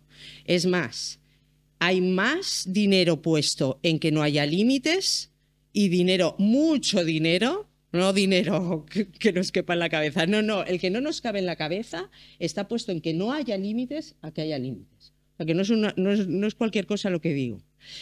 Y ahí tenemos además la batalla geopolítica mundial entre China y Estados Unidos y la Unión Europea en medio sin saber dónde ir. China y Estados Unidos, de todas maneras, están en la misma senda, por motivos aparentemente contrarios, pero llegan al mismo resultado. Porque Estados Unidos es pues, el modelo Silicon Valley, la libertad, el menos Estado cuando no, la libertad negativa y punto, y el Estado ahí quietito. Entonces, pues la inteligencia artificial, la innovación disruptiva y la revolución y el sky is the limit y tal, pues eso lo primero antes de todo. Entonces, viva la inteligencia artificial sin límites y luego cuando vengan algunos problemas, efectos no deseados, se dice, pues entonces ya abordaremos esas consecuencias. ¿China qué ocurre? Pues China, pues modelo autocrático pero capitalista, bueno, pues ya hay un follón de mezcla económica política y que ocurre pues que China está también abogando por la inteligencia artificial y todo su desarrollo casi sin límites, ¿no? En donde pues el reconocimiento facial, la vigilancia, ahí tienen la que se llama la tarjeta social, ¿no? Que es un sistema de puntos. Y usted como ciudadano se porta bien, pues entonces puede acceder a los servicios de salud. Pero no se porta bien, pues entonces ya pues se pone usted la cola más lejana para poder ir al médico. Entonces el servicio, bueno. Pero vienen a hacer lo mismo, el resultado es el mismo. Viva la inteligencia artificial casi sin límite. No lo dicen así, pero venga, sin límites. Y luego ya por detrás pues ya haremos algo para componer un poco los destrozos. ¿La Unión Europea qué hace? Sí aboga por regular sobre unas bases de los valores constitucionales y derechos fundamentales que tenemos históricas. ¿Qué ocurre? Lo tiene muy difícil, en primer lugar, porque está entre dos gigantes tecnológicos y no somos la fuerza primera tecnológica. Y segundo, porque tampoco lo tiene demasiado claro en dónde tiene que entrar, ¿no? En dónde tiene que entrar, qué es regular, qué no es regular, etcétera. Y ahí yo digo, me atrevo a decir algunas cosas que son más dudas, pero bueno, me atrevo a decir, al menos pensar. Una, en el qué momento se tiene que regular. Luego veremos cómo, con ley, con ética, pero ¿en qué momento? Porque a mí que me lleguen a regular cuando el producto ya está, el móvil lo sacaron y lo sacaron en todo el mundo. Niño de 5 años, toma un móvil. ¿Lo conducimos con 5 años? ¿No? ¿Cogemos un coche con 5 años? No. Pero no. Entonces, ¿en qué momento del proceso, cuando se deciden 14 millones de inversión, que leí anteayer, 14 millones de inversión para una empresa que se dedica a reproducir nuestras voces, la suya, la mía, las de todos, la original, para que los videojuegos, los chavales puedan utilizar la voz y pasárselo bien, mezclándose las voces. Claro, ¿qué pasa? Que de ahí a que te envíen un mensaje con la voz de tu hijo pidiéndote dinero, papá, que mándame un bizum porque me he quedado sin y me han tenido que cambiar el móvil en un phishing, pues ya está hecho, ¿no? Entonces, 14 millones de dólares a una empresa que se dedica a duplicar tu voz, que es parte de tu identidad. ¿A los inversores pensaron antes o en qué momento no se hizo alguna pregunta? No digo que al final se decidiera o no. ¿Se hicieron alguna pregunta? No. Entonces, Entonces, las preguntas no pueden llegar al final solo. Es en la fase de desarrollo, de investigación. ¿Qué proyectos? Que estamos de acuerdo en que sí, que venga, que vayamos a poder utilizar esto para poder ayudarnos en facilitarnos la vida de tal manera, en poder acompañar. Pero hay otros proyectos donde dices, ¿y esto para qué nos sirve? El baby giggle para los padres, para saber cuándo tienes que dar el biberón a tu... Y el instinto maternal, ¿usted cuándo lo desarrolla? ¿Necesita realmente una aplicación para decirle es el momento mejor para su hijo de darle el biberón?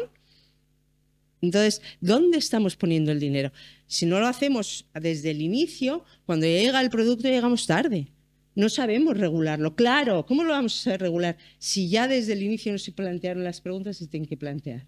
Yo creo que primero hay que pensar, antes de cómo, con qué instrumentos, primero hay que pensar que toda la cadena de valor de la industria de la inteligencia artificial debe tener componentes de evaluación y valoración. Y luego véase si hay componentes de regulación necesarios, etc.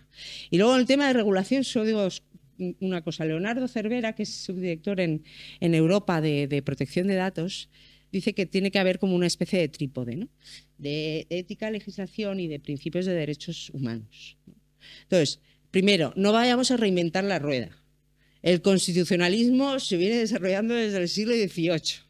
¿No? Los principios fundamentales y nuestro Estado de Derecho y los derechos humanos tienen todo un cuerpo jurídico desarrollado sobre consenso internacional, nada fácil de lograr, que se logró porque eran las circunstancias después de la Segunda Guerra Mundial y lo que se ha batallado, ¿no?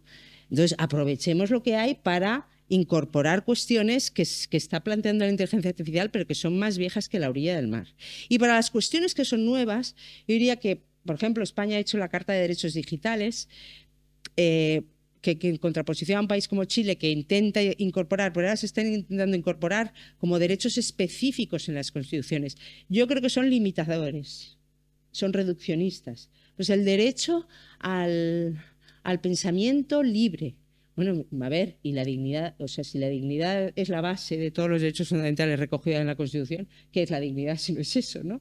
Entonces, yo creo que hay mucho problema de regulación porque también estamos intentando ver, lo vamos a regular con mucho detalle. No estamos en la fase de mucho detalle. Lo que sí estamos es en la fase de decir en qué momento y con qué marco jurídico que apoye luego el desarrollo de los códigos éticos y demás. Que sobre los códigos éticos solo digo una cosa. Hace poco me leí un paper de Harvard que tiene una nube que la ponen en nube y luego en lineal desde 2017 a 2021 y creo que conté como 120, no sé, entre 100 y 200 documentos sobre principios, código ético, el de las empresas, cada uno la suya, claro, el de los gobiernos, algunos, el de ONGs, y entonces tenemos tal nube de... Son mis principios, yo digo que lo hago éticamente, ¿verdad? Que está generándose el fenómeno del... Igual que hay el greenwashing, pues el ethical washing, ¿no? El lavado de cara de, venga, y digo que lo hago responsable y éticamente y ya con eso ya nos hemos planteado, o decimos que con eso nos hemos planteado todo. Claro que luego los comités de ética, pues Google los disuelve la semana que los crea y esas cosas, ¿no? Entonces, creo que necesita mucho más trabajo el tema de la regulación, porque sobre todo hay que tener voluntad política ciudadana no solamente de los políticos, sino voluntad ciudadana de que lleguemos a tiempo de poder decidir cuáles son las preocupaciones del ser humano y de nuestra convivencia con las que nos queremos ayudar de la inteligencia artificial y no al revés, de dónde nos vamos a poner nosotros, ¿no? Como si me deja un espacio la inteligencia artificial para ponernos de qué manera, ¿no? Acabo con una frase que dice Manuel Goffi, que es un filósofo que está en Viena, que dice: nos están enfocando interesadamente nuestra atención hacia posibles desventajas o efectos indeseados de la inteligencia artificial, pero deberíamos concentrarnos en la limitación que nos puede suponer de nuestra inteligencia natural. Nuestra incapacidad para pensar críticamente sobre lo que hacemos o pretendemos hacer con esta tecnología es más preocupante que la tecnología en sí.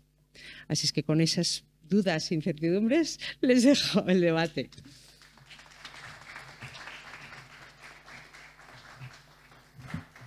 Muchas gracias, Paz. Muchas gracias, Felipe.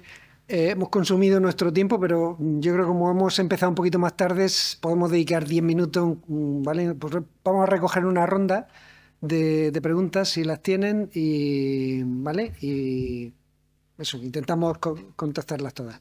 Venga, adelante. Un segundo, que si no, no se va a grabar esto.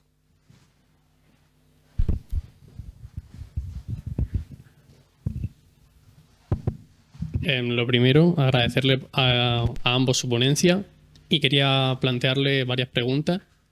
La primera, sobre si creen ustedes que existe un problema de competencia actualmente o lo habrá en el mundo de la inteligencia artificial. Lo digo porque hace 2 días vimos como un importante investigador de Google, Geoffrey Hinton, si no recuerdo mal su nombre, abandonó Google para poder decir libremente su opinión, porque cree que se está iniciando una carrera que puede que cause bastantes daños en la sociedad entre Microsoft y Google para ver quién antes implementa una inteligencia artificial en buscadores. También quería preguntarles si creen ustedes que la sociedad se va a acostumbrar a convivir con tantas noticias falsas que son muy verosímiles, que las van a producir las inteligencias artificiales, o si esto va a terminar nuestra verdad siendo como más un capítulo de Black Mirror. Y por último, también preguntarles qué límites pondrían ustedes al uso de datos que tienen copyright o datos que son o que requieren de especial protección. Si creen ustedes que no se deberían de procesar, o como el límite de momento que está puesto en la Unión Europea, que marca el reglamento, es que simplemente que las compañías digan qué datos han utilizado. ¿Creen ustedes que eso está bien? ¿Debemos ir más allá? Y eso es todo. Gracias. ¿Podemos sumar alguna pregunta más? ¿Algún comentario? Miguel. Bueno, mientras se deciden, yo reflexionar un poquito en voz alta, ¿no? La impresión que a mí me ha dado, estoy animando para que me digan si quieren el micrófono y lo pasamos.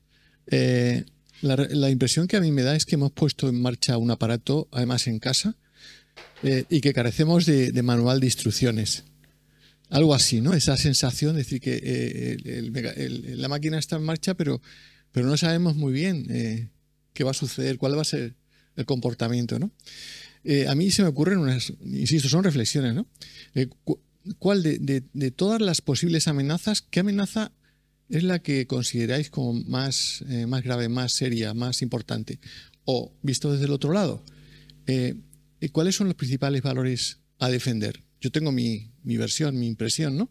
Es decir, tenemos que identificar, no vale decir que es una situación absolutamente de incertidumbre y es una amenaza, porque eso induce al miedo, digo yo que tendremos que precisar, ¿no? ¿Cuál es la amenaza? La amenaza principal o las amenazas principales, ¿qué valores principales debemos de defender? ¿De qué nos debemos de proteger, ¿no? Y bueno, más reflexiones, pero lo que me gustaría es que hubiese más preguntas, que seguro que son más interesantes que las mías, porque son muchísimas, y después las podemos compartir, supongo.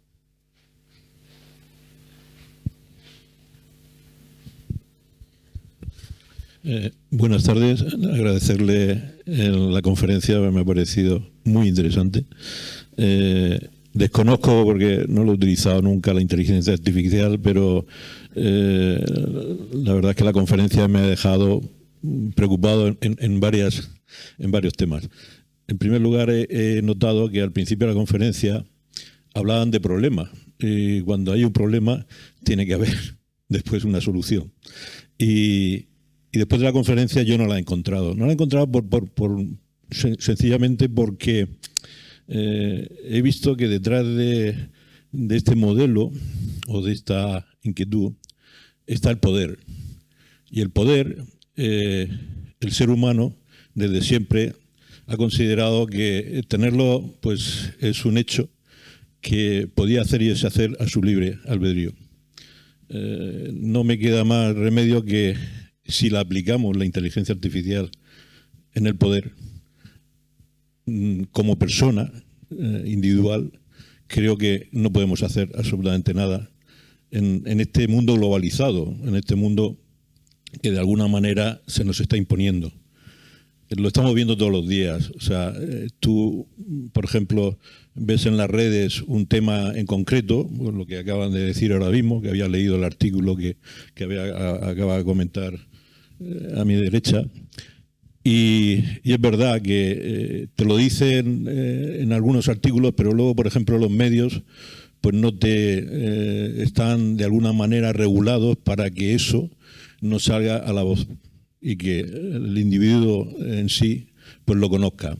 Y eso es lo que creo que preocupa más en este momento, a mí por lo menos lo que me ha preocupado, porque creo que se puede manipular, entre comillas la palabra manipular, poder, tanto político como económico, un elemento que a la larga pues nos puede incluso sacar de temas como, por ejemplo, pues darle una solución al cáncer o darle, no sé, se me ocurren miles de soluciones que en esta sociedad pues que nos pueden mejorar, y sin embargo creo que está en manos, por lo que estamos viendo todos los días en los medios y en la comunicación, en manos de un globalismo que no nos va a llevar a ningún lado bueno. Entiendo yo que eso es así.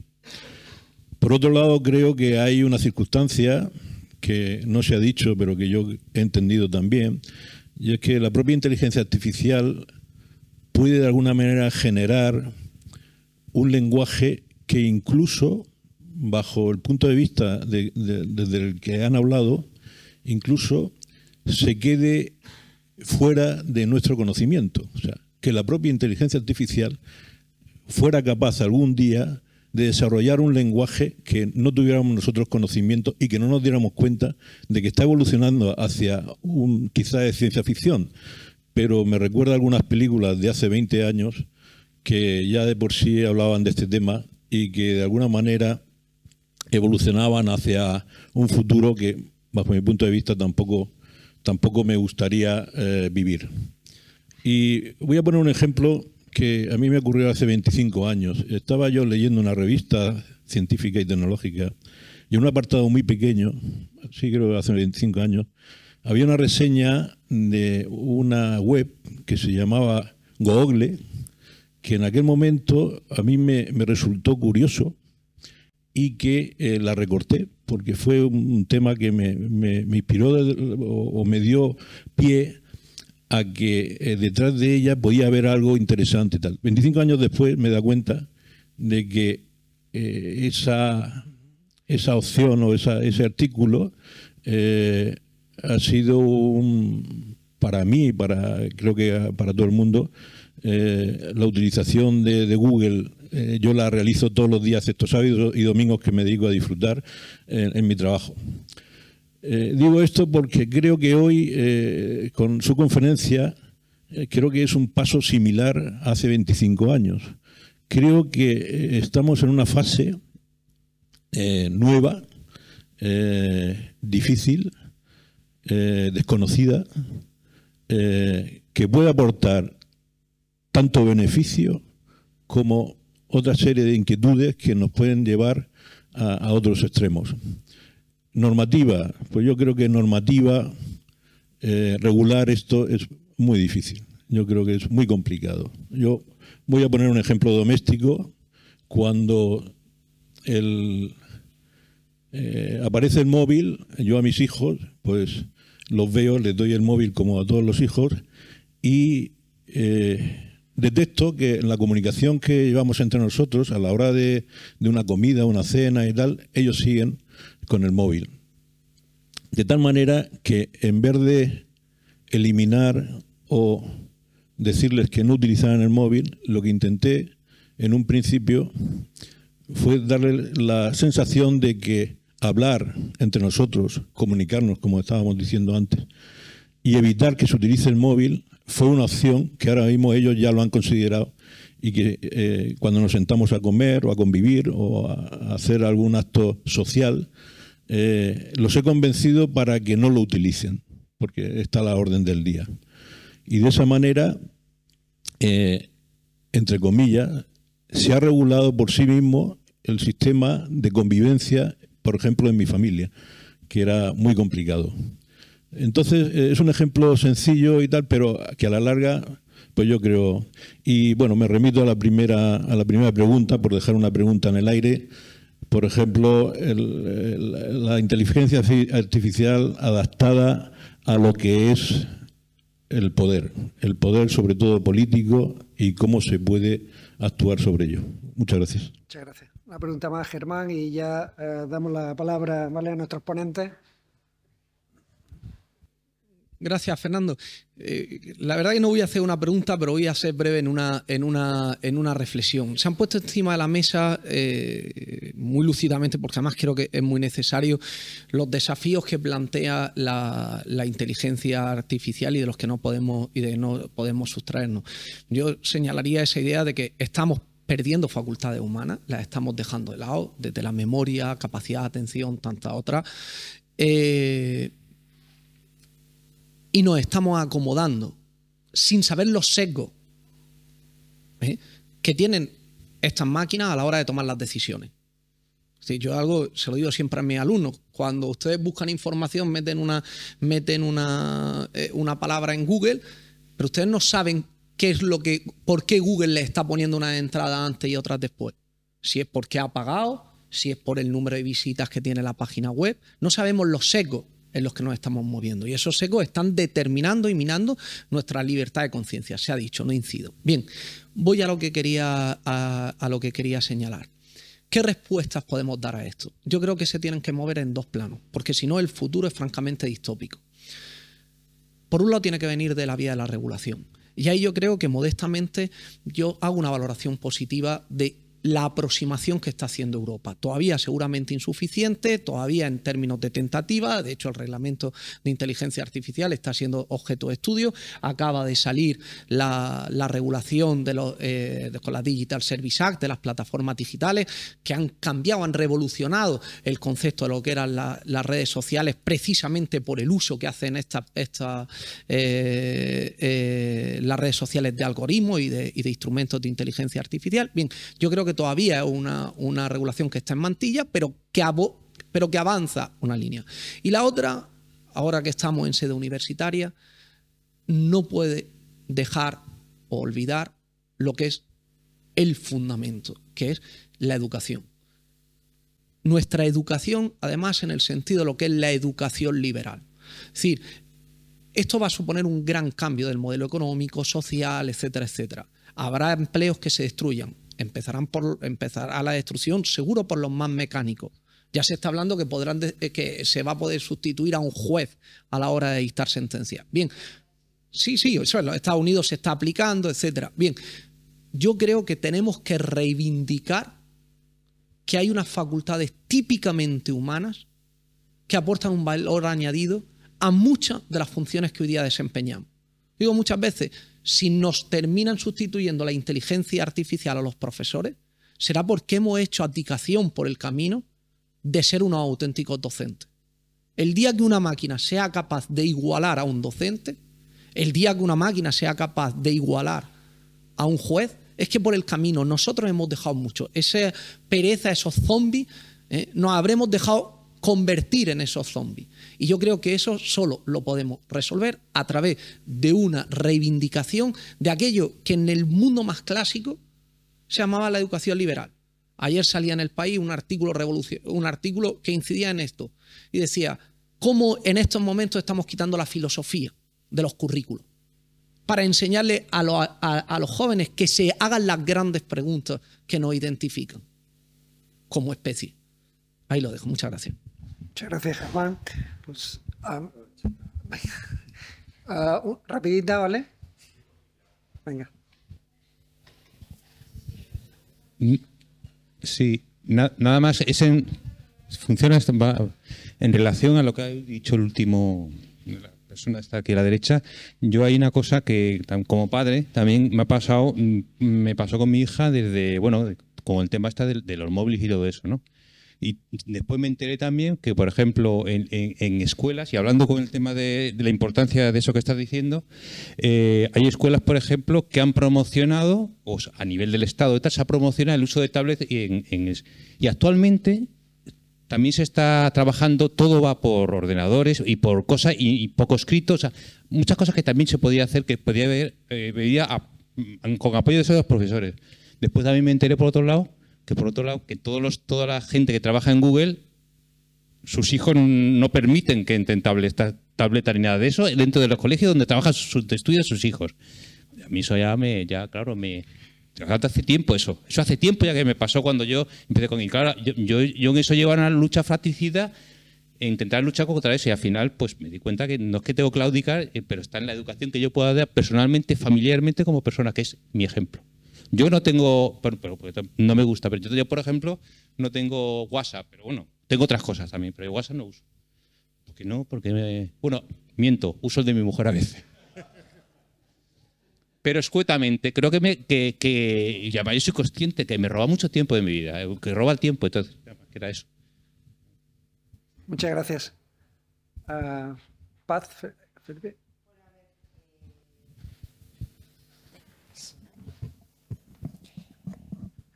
Por orden de aparición. Por supuesto que hay un problema de competencia, por supuesto. O sea, de hecho, ChatGPT es parte de la batalla. ChatGPT no sale porque, de repente, se le escapó y dijeron, hoy que salimos al aire, ¿eh? Es una guerra entre Microsoft y Google, ¿eh? Y pues Microsoft ha dicho, te doy el zarpazo antes de que me lo des tú a mí, ¿no? Eso ha sido un ejercicio de poder, nuevamente. Que por otra parte, Carissa Belliz, que es una excelente divulgadora, filósofa, dice, estamos siendo los conejillos de Indias. Entonces, los tontos de nosotros les damos el mayor número de descargas en un mes que puede tener cualquier otra aplicación que teóricamente nació como una ONG, OpenAI, y que luego se transformó en una empresa, pero que su voluntad era el desarrollo. Bueno, es una historia pues como lo del garaje, en Estados Unidos. Esto es un poquito el mito.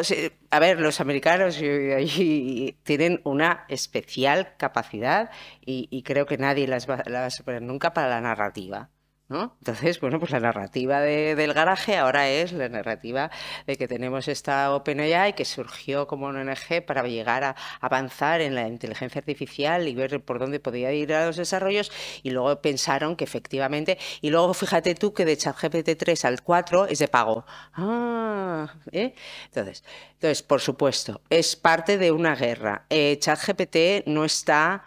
Vamos a ver, ya hace años, lo que pasa es que es todo un proceso, ¿no? Y hace años que estamos utilizando los buscadores que tienen inteligencia artificial. Y tú utilizas Bing y tú utilizas Google, ¿eh? Y eso funciona con algoritmos de inteligencia artificial. O sea, que no es que ChatGPT viene a traerte algo nuevo, ¿eh? Tiene algunos usos y demás, pero básicamente lo que pasa es que si lo haces en Google, pues lo tendrás un poquito más limitado, y las fuentes de datos a los que hayan accedido hasta donde puedan en tiempo y demás, pues a lo mejor está un poquito más elaborado en cuanto a cuantía de datos. Fíjate lo que te diría, esa es la gran diferencia. Entonces, es un mundo de competencia empresarial que explica parte de ¿por qué salen unas noticias y no otras? Pues por supuesto. Problema de la desinformación. Sí, llevamos ya años viviéndolo, ¿verdad? Y no parece que pase nada. Entonces, yo creo que ha llegado un momento en donde lo que sí es importante es tomar un poquito de conciencia, de saber, por ejemplo, yo recuerdo cuando la expresión esa de ciudadano periodista, ¿no? Que yo decía, ¿qué tontería me está usted diciendo? Lo siento, yo lo digo así, ¿no? El ciudadano no es periodista, ¿no? El periodista ejerce una profesión, es una institución, el periodismo, que ejerce, ¿no?, en una sociedad para la aportación precisamente de la información contrastada, de la valoración, ¿no?, de que poner los problemas y los beneficios y las verdades y los debates, sobre todo el debate público, ese debate público tan necesario de Habermas, pues el periodismo ciudadano, perdone, pero no. Que el ciudadano puede darte la información porque está in situ en el minuto que no llega el periodista. Sí, pero es que es lo que decía Germán, ¿eres? He deducido. Pues la labor del periodista no es esa. No es tener la información en el tiempo, en el nanosegundo, ¿no? Entonces, pues aquí un poquito también, ¿no? De desinformación nos lo estamos trabajando todos, los bulos, las redes sociales. Las redes sociales generan ese que se denomina esos enjambres, ¿no? De la balcanización, lo llama Sunstein también, de grupúsculos, ¿no? Que solo te ves con los tuyos en redes sociales, solo interactúas con los tuyos, solo sabes de la opinión de los tuyos, por lo tanto generas muy poca capacidad de resistencia y tolerancia a la opinión contraria, etcétera, de manera que finalmente también eso contribuye a que la única información veraz es la que digan los míos, ¿no? Entonces, el factor de la desinformación no solamente viene de quién puede alterar una voz, una imagen, que también, por supuesto, ¿no? Y con las tecnologías existentes, sino de qué manera, ¿no? Gestionamos la información socialmente todos, ¿no? Y contribuimos también a que esas tecnologías puedan ayudar a más o a menos desinformación.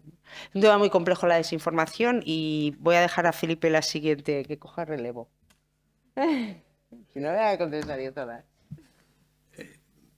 Fernando, en la serie de preguntas, ¿se ha grabado eso? Pues yo lo primero que tengo que decir es gracias, porque he oído desde aquí nuestra conferencia, pero por boca de ustedes. Los 15 puntos, 14 puntos que he elegido aquí, que vamos, que he sido capaz de transcribir, son dardos a la diana del núcleo de nuestra preocupación, lo cual me hace pensar que hemos sabido transmitir inquietud. Y por lo tanto, muchas gracias.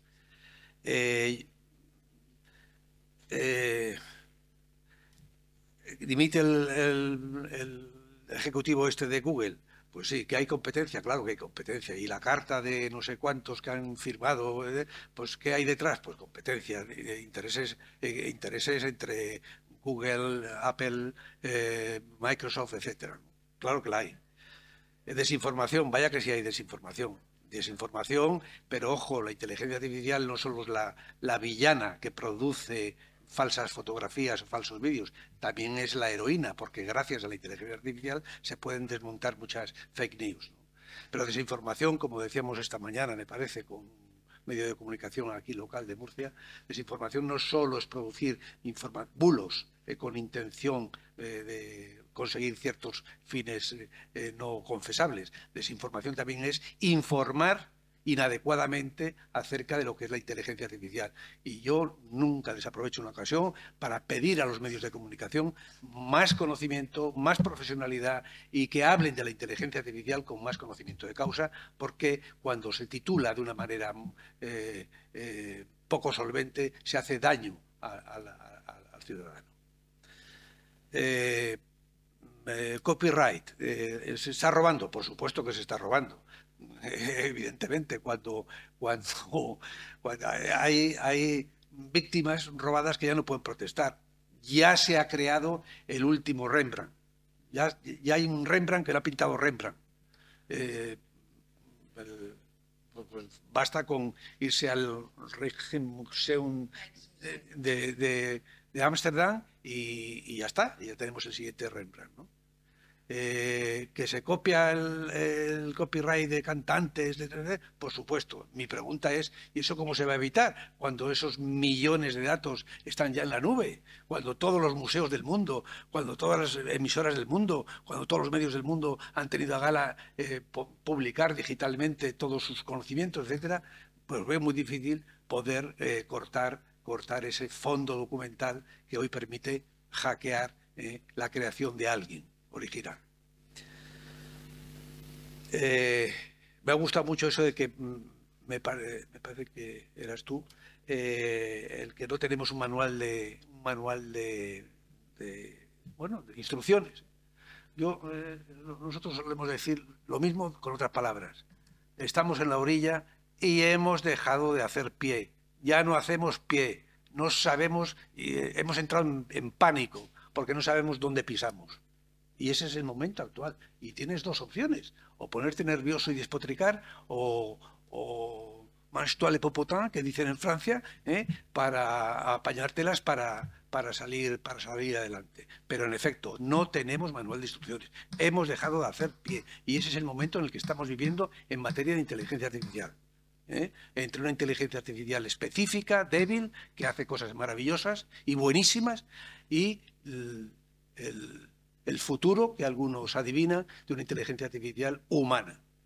Yo os voy a decir que el planeta va a acabar habitado por entes robóticos humanizados y seres humanos robotizados. Y la pregunta del millón es, ¿y quién va a pastorear a estos dos animales? Esa es la historia.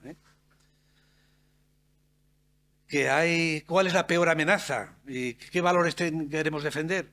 Pues la peor amenaza para mí, antes he utilizado la palabra, es la prescindencia. Estamos produciendo utensilios que van a hacer que se prescinda de nosotros mismos. Nos estamos autoexiliando. Esa es una amenaza brutal, y que no hay quien la pare. Cada vez somos más prescindibles para cada vez más cosas, con la promesa de que esto revertirá en que haya nuevas ocupaciones, que bueno, ya lo veremos. En el fondo, dinero, poder económico, poder político.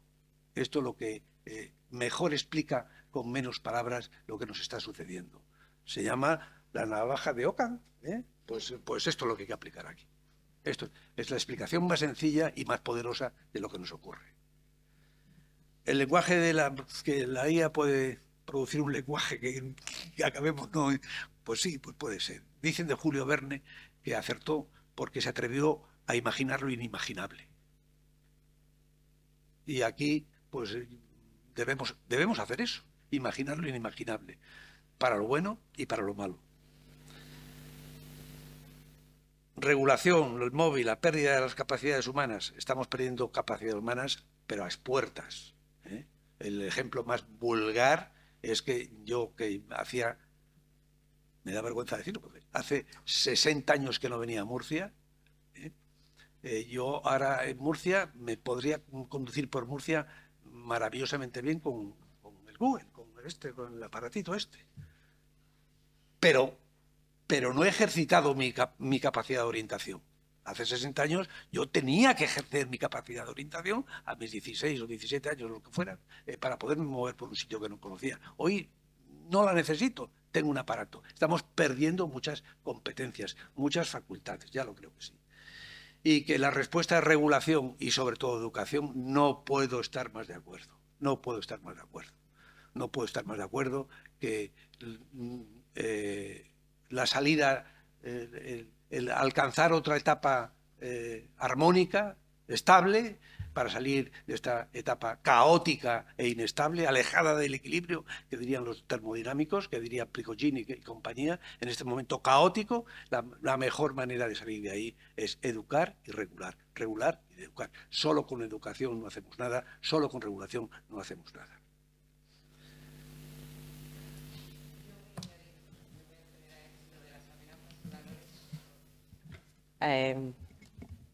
Mi mayor preocupación o de amenaza viene relacionado con la perfección. Ese valor, que el valor de la perfección se imponga. Yo soy una gran defensora de la imperfección, del error. Hay un libro precioso de una premio Nobel, Rita Levi-Montalcini, científica, es El elogio de la imperfección. Es una belleza de libro chiquitín también, ¿no? Que en toda su sabiduría, no en su conocimiento, en su sabiduría, supo decir eso. El avance científico es producto de la imperfección humana, ¿no?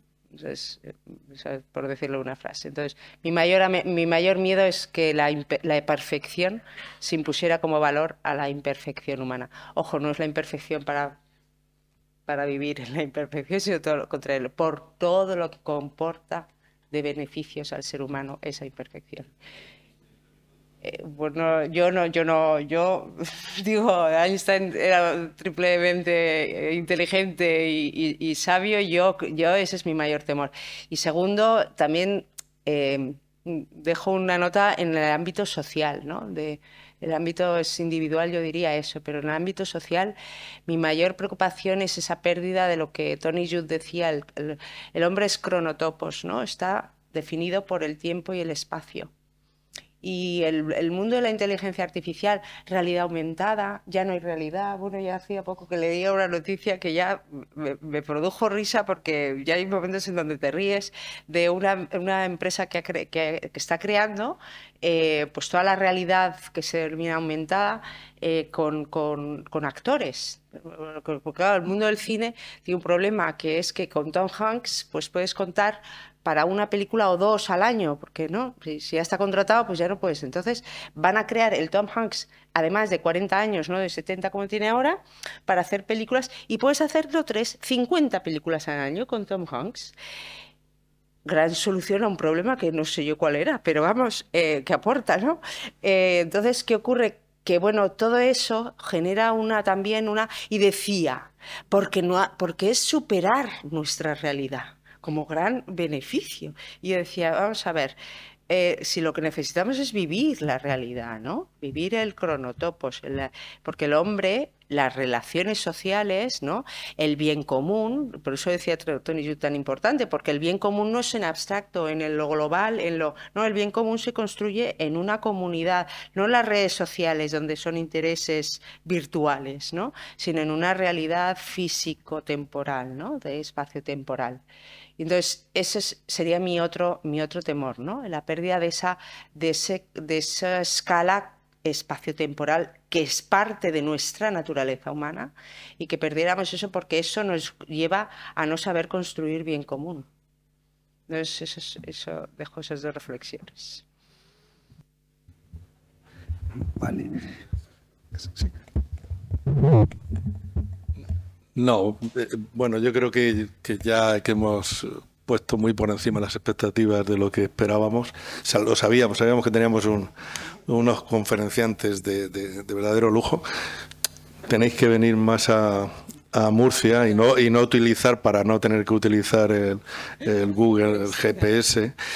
Y a mí yo creo que la preocupación, no preocupación, yo creo que ha sido importantísimo y es importante que vayáis me habéis dicho que lleváis 14, la 17 y que vais a seguir. Y yo creo que es importante la labor esta didáctica que estáis haciendo y que además se vaya transmitiendo a otras personas porque dejáis muchas preguntas. Y yo mientras hablabais los dos, yo estaba pensando en alguna de las cuestiones de las luchas de poderes que hay. El primer poder, el segundo, el tercero. Digo, bueno, pues esto se va a quedar solucionado. Si tenéis razón, solamente va a haber un poder, que va a ser la IA. ¿Quiénes dominan la IA? ¿Quiénes dominen la IA? Y entonces va a haber un solo poder, va a ser un poder, porque lo mismo aquellos que están poniendo el capital o el capital político se equivocan y ese poder de la IA está por encima, como está pasando en otras tantas cosas. Entonces yo creo que la sociedad tenemos que reaccionar y desde el Círculo de Economía os damos las gracias por estas reflexiones tan importantes que yo creo que va a hacer que se reflexione y a los demás, a los que han estado aquí, muchísimas gracias por asistir, a Germán como siempre y a todos los demás por decir eso que es importante. La educación y la formación yo creo que es la clave de estas cuestiones porque tenemos que hacer y seguir haciendo a la gente que piense, a los chavales que piensen, que sigan pensando de eso de los 5 años y continúen pensando y mejorando esa cuestión de inteligencia o no sabemos qué, y que las máquinas se dediquen a hacer aquellas cosas que a nosotros nos son más dificultosas o que no tienen por qué pensar, aquellas cosas más materiales o tal. Muchísimas gracias y os esperamos aquí en Murcia y desde el Círculo muchísimas gracias.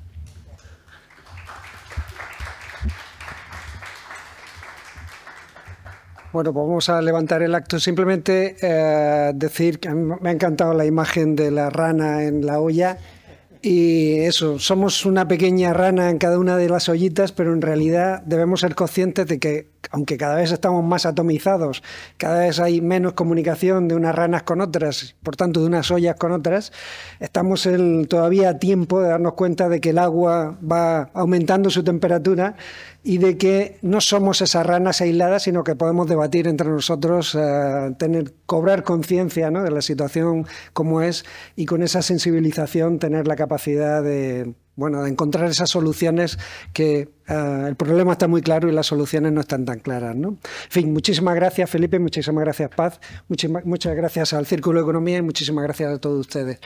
Quedan unos cuantos libros ahí, si quieren ustedes, es la última ocasión. Bueno, muchas gracias.